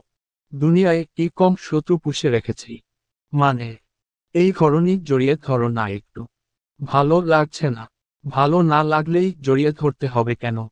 শান্তির জন্য। আয়েশা উব্রকে জড়িয়ে ধরল। চোখ বুঝতেই হঠাৎ মগজ সজাগ হলো। আচ্ছা, জড়িয়ে ধরলে শান্তি পাওয়া যায় তা সরকার ভাই কেমন করে জানল? তার মানে কি আগেও সে কাউকে জড়িয়ে ধরে শান্তি লাভ করেছে? ইসে তো তাহলে চোরের ওপর বাটপারি হয়ে গেল। আয়েশা ধাক্কা মেরে উব্রকে সরিয়ে দেয়। উব্রর মাথায় কিছুই ঢুকছে না। সেই জিজ্ঞাসু দৃষ্টিতে তাকাতেই আয়েশা বলে উঠল, তুই ধরবি না শালা আমাকে আর কয়েকটা মেয়েকে এমন করে জড়িয়ে ধরে শান্তি লাভ করছিস? কি তোর মাথা? আর এ ঘরনি আমি জীবনেও কোনোদিন কোনো মেয়ের দিকে তাকায়নি। অপবাদ দিলে পাপ লাগবে। চিটারি করছিস তুই আমার সাথে রে। ধোঁকা দিলি রে। আয়েশা উব্রকে আরেকটা ধাক্কা মেরে উঠে যায়। যাওয়ার সময় একগাল কথা অবশ্য বলে। এদিকে অভ্র ভ্যাবাচেকা খেয়ে বসে আছে। কি হলো কিছুই বুঝল না। কিন্তু এটা বুঝল তার বউ একটা তার ছিঁড়া। নিজের তার তো ছিঁড়াই এখন অভ্রের গুলো টেনে ছিঁড়বে। সারাদিন ফারাজের চোখের সামনে থেকেও একচুল না নড়ে থাকা চিত্রা শেষমেশ সন্ধ্যার সময় রুম থেকে বের হয়। ফারাজের আঘাত গুরুতর নয়, কপালে সামান্য চোট লেগেছে মাত্র, তবুও চিত্রা তাকে একা ছাড়েনি একবারের জন্য। দুনিয়ার সব কাজ বাদ দিয়ে একদিন নিজের মানুষটার পাশে থাকা এটাকে সে পাপ মনে করে না। চিত্রা নিচে নেমে আসে কফি আর নাস্তা আনার জন্য। নিচে নেমেই দেখে রাজন ডাইনিং টেবিলে বসা। ঘুম থেকে সদ্য উঠেছে বলে চোখ লালচে, শিরাগুলো স্পষ্ট দেখা যাচ্ছে। মুখ গোমরা। হাতে সিগারেটের গন্ধ লেগে আছে এখনো। টেবিলে বসে বসে মদ গিলছে। মনের কি নোংরা আর বাজে গন্ধ। রান্নাঘরে ঢুকতেই নদী খাবার সাজিয়ে দেয়। আজকের পদটি নতুন, শুনেছে কিছু একটা ইতালিয়ান কোনো খাবার। অন্য সময় হলে চিত্রা নদীর রান্না দেখে লাফিয়ে উঠত, মুখে দিয়ে প্রশংসায় ভরিয়ে দিত। কিন্তু আজ মনটা ভার, শরীরটা যেন বাস্তবতার ভারে চুপসে গেছে। চিত্রা খাবারের থালা হাতে সিঁড়ির দিকে এগোতেই হঠাৎ কাঁচ ভাঙার বিকট শব্দে থমকে যায়। ঘুরে দাঁড়াতেই দেখে মেঝেতে গরম খাবারের ওপর পড়ে আছে নদী। তার চুল এলোমেলো, মুখ থুবড়ে। চিত্রা তড়িঘড়ি দৌড়ে যায়, থালা টেবিলে রেখে নদীকে উঠাতে যাবে, এমন সময় রাজনের কণ্ঠ গর্জে ওঠে। তুমি সর, ভাই। আপনি ভাবির গায়ে হাত তুললেন কেন? ও আমার বউ, কি করব না করব সেটা আমার ব্যাপার, তোমার কথা বলার দরকার নেই। তাই বলে আপনি যা খুশি তাই করবেন? চিত্রার গলা কাঁপলেও স্বর তীক্ষ্ণ। তর্ক করতেছ? সেই সাহস আমার কোথায়? তবে চিত্রার কথা শেষ হওয়ার আগেই রুমানা এগিয়ে এসে চিত্রাকে চেপে ধরার মতো করে বলে ওঠে, ছোট বউ, তুমি যাও ফারাজের কাছে, নদীর গায়ে হাত দিও না। ওর ছোঁয়া লাগলেই যদি তোমারও সন্তান না হয়। চিত্রার চোখ জ্বলতে থাকে। অন্যায়ের বিরুদ্ধে প্রতিবাদ না করাটাও তো এক ধরনের অন্যায়। রাজন তখন নিজের লুঙ্গি সামলে আবার নদীর দিকে এগিয়ে আসে। তার চোখে হিংস্রতা। চুলের মুঠি ধরার আগেই চিত্রার সামনে এসে ঢাল হয়ে দাঁড়িয়ে যায়। নদী চিত্রার পেছনে লুকিয়ে পড়ে। সামনে থেকে সরো চিত্রা, রাজনের গলা থরথর করে ওঠে। সর্বনা, নদী ভাবির দোষটা কি? দোষ কি মানে? আমারে মদ খাইতে নিষেধ করে। আমি কি ওর বাপের পয়সায় খাই? কোন সাহসে সে বলে আমি নিষেধ করে? আজকে শালিরে মাইরাই ফেলমু। না ভাই, আপনি আজ আর এক কদমও সামনে যেতে পারবেন না। চিত্রার প্রতিবাদ রাজনের ভেতরটা আরো জ্বালিয়ে তোলে। মুখচোরা, অনুগত চিত্রা আজ কোথা থেকে এমন সাহস নিয়ে এল? রাজনের চোখ রক্তবর্ণ। সে হাতে উপরে উঠায় টেনে চিত্রাকে সামনে থেকে সরানোর জন্য। ঠিক তখনই ফারাজের কণ্ঠ বজ্রাঘাতের মতো হুঙ্কার ছাড়ল, ওই হাত যদি আমার স্ত্রীর শরীর ছোঁয় খোদার কসম হাত আর হাতের জায়গায় থাকবে না। পুরো ঘর স্তব্ধ। রাজনের হাত মাঝপথে থেমে যায়। চিত্রা ঘাড় ঘুরিয়ে সিঁড়ির দিকে তাকায়। সেখানে দাঁড়িয়ে আছে ফারাজ। সাদা শার্টে মোড়ানো, সুগঠিত দেহ, পকেট হাত গুজে রাখা। চোখে তীক্ষ্ণ বিদ্যুৎ ঝলসে পড়ছে। রুমানা ধীরে ধীরে পেছাতে থাকে। ফারাজের চোখে চোখ রাখতে সাহস হয়নি। বিপদ যেন জানালার পর্দা সরিয়ে সামনে দাঁড়াতেই তিনি এখানে এক দণ্ড দাঁড়িয়ে থাকার সাহস হারিয়ে ফেলেন। ফারাজ এগিয়ে এসে চিত্রাকে সামলে নেয়। চিত্রা হাত ধরে নদীকে টেনে তোলে। ফারাজ চিত্রার দিকে তাকিয়ে গাম্ভীর্য কণ্ঠে বলে, ভাবিকে রুমে নিয়ে যাও। আর তুমি ঠিক আছো তো? চিত্রা মাথা নেড়ে বলল, হুম। তাহলে রুমে যাও, খাবার আমি নিয়ে আসছি। চিত্রা নদীকে সঙ্গে করে নিয়ে চলে যায়। ফারাজ এবার সামনে এসে দাঁড়ায় রাজনের মুখোমুখি। চোখে চোখ আটকে যায়। রাজনের ঠোঁটে তুচ্ছ তাচ্ছিল্য। বেশি বাড়াবাড়ি হয়ে যাচ্ছে না? তুই আমার বিষয়ে নাক গলালে আমিও কিন্তু নাক গলাতে বাধ্য হব। ফারাজ এক পা এগিয়ে এসে ফিসফিসিয়ে ওঠে, দুঃখিত। নাক গলানোর আগেই যদি ফারাজ এলাহি আপনার নাকটাই কেটে দেয় ভাইজান। গভীর রাত, আকাশ কালো, চাঁদ মেঘে ঢাকা। নিস্তব্ধ পরিবেশে শুধু মাঝে মাঝে শোনা যাচ্ছে কুড়ালের ঠকঠক শব্দ। রাতকে চিরে ফাটিয়ে দিচ্ছে সেই শব্দ। মাহাদি তার শরীরের সমস্ত শক্তি একত্র করে গর্ত খুঁড়ছে। মাটি সরে যাচ্ছে তার শক্তির সম্মুখে। ঘামের ফোঁটা জমে জমে তার কপাল দিয়ে গড়িয়ে পড়ছে চোখের কোণে। গর্তটা যথেষ্ট গভীর হলে সে কুড়াল থামিয়ে দাঁড়ায়। কিছুটা দূরে পড়ে থাকা মেয়েলি মৃতদেহটির দিকে তাকায়। নিষ্প্রাণ, নিথর, নির্বাক সেই দেখানা। মুখটা এমনভাবে আঁকা যেন চিরতরে চিৎকারটা থেমে গেছে। মুহূর্ত খানেক সে দাঁড়িয়ে থাকে নিস্পন্দ। তারপর নিজের মনে হিসেব করে, পুরো দেহটা একসাথে পুঁতে দিলে হয়তো লাশ সহজে খুঁজে পাওয়া যাবে না, কিংবা সহজেই শনাক্ত হয়ে যাবে লাশ। এটাই করা মঙ্গলময়। সে কোনো ঝুঁকি নিতে চায় না। একটু থেমে নিঃশ্বাস টেনে কুড়াল হাতে নেয় সে। ঠান্ডা ধাতব ব্লেডের নিচের অচল গলা। এক কোপেই মাথা আলাদা হয়ে যায় দেহ থেকে। তারপরে শুরু হয় নিষ্ঠুর, পদ্ধতিগত ছেদন। হাত, পা, উরু, বুক সবই আলাদা করা হয় দেহ থেকে। খুঁড়ে রাখা কয়েকটি ছোট গর্তে একে একে সব অঙ্গ প্রত্যঙ্গ পুঁতে ফেলে সে। মৃত শরীরটিকে একেবারে অচেনা করে দেয়। সমস্ত কাজ শেষ করতে দীর্ঘ সময় লাগে। রাত প্রায় শেষের দিকে মাহাদি ক্লান্ত হয়ে বসে পড়ে নদীর পাড়ে। শীতল হাওয়া বইছে, ঘামে ভেজা শরীর হালকা হচ্ছে। সে গভীর এক নিঃশ্বাস ফেলে, তারপর উঠে দাঁড়ায়। আবার একটি ছোট গর্ত খুঁড়ে তাতে কুড়ালটা পুঁতে দেয়। মেয়েটির মৃত শরীর থেকে ছেড়ে নেওয়া ওড়নাটা সে লুঙ্গির মতো শরীরে পেঁচিয়ে নেয়। তারপর নিজের শার্ট আর প্যান্ট খুলে নদীর জলে নেমে পড়ে। ঠান্ডা জলে ডুবে যায় মাথাসহ। দীর্ঘ সময় ডুবে থেকে ওঠে। আহা, কি প্রশান্তি! শরীরে আর কাদা নেই, নেই রক্তের কষাঘাত। জলের ভেতর সব পাপ ধুয়ে যাচ্ছে তার। সে তৃপ্তভাবে গোসল শেষ করে উঠে আসে। ধীরে ধীরে নিজের পোশাক পরে। ছেঁড়া ওড়নাটা খানিকটা কুঁচকে ছিঁড়ে নদীর স্রোতে ভাসিয়ে দেয়। তার মুখে তখন পরম তৃপ্তি। অন্ধকার ভেদ করে আজ বহুদিন পর ভোরের আগে বাড়ি ফিরবে সে। মনের ভেতর একটানা শান্তির ঝংকার বাজে। ঘরে ফিরে বউটাকে জড়িয়ে ধরে ঘুমাবে। নিশ্চিন্ত এক ঘুম দিবে। সে শীষ বাজায়।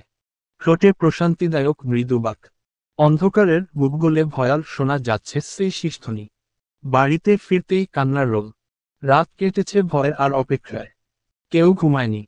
দরজায় কড়া দিতে না দিতেই ভিতর থেকে ছুটে এসে দরজা খুলে দেয় মারিয়া। মাহাদিকে দেখেই জড়িয়ে ধরে কান্নায় ভেঙে পড়ে সে। গলা কাঁপছে, কতগুলা কল করছি, ধরলা না কেন? কণ্ঠে অভিযোগের চেয়েও বেশি আতঙ্ক। মাহাদি শান্ত মুখ, অভ্যস্ত ভঙ্গিতে সে জবাব দেয়, কাজে ছিলাম। কি হইছে তোমার? মারিয়া কান্নার ফাঁকে বলে, জান্নাত। জান্নাতরে খুঁজে পাওয়া যাইতাছে না। এই একটুকু কথায় মাহাদির মুখে লুকানো অসুরটি ক্ষণিকের জন্য দৃষ্টি ফেলে দেয়। তার চোখের পেছনে হঠাৎ করেই চলে ওঠে গা ছমছমে বাসনা। সে কিছু বলে না, শুধু মারিয়াকে বুকের কাছে টেনে নেয়। তার পিঠে হাত বুলায়। সান্ত্বনার অভিনয় ওস্তাদ সে। তবে তার ঠোঁটের কোণে পরম তৃপ্তির হাসি লেগে আছে। একটু শীষ বাজাতে পারলে নেহাত মন্দ হতো না। চলবে।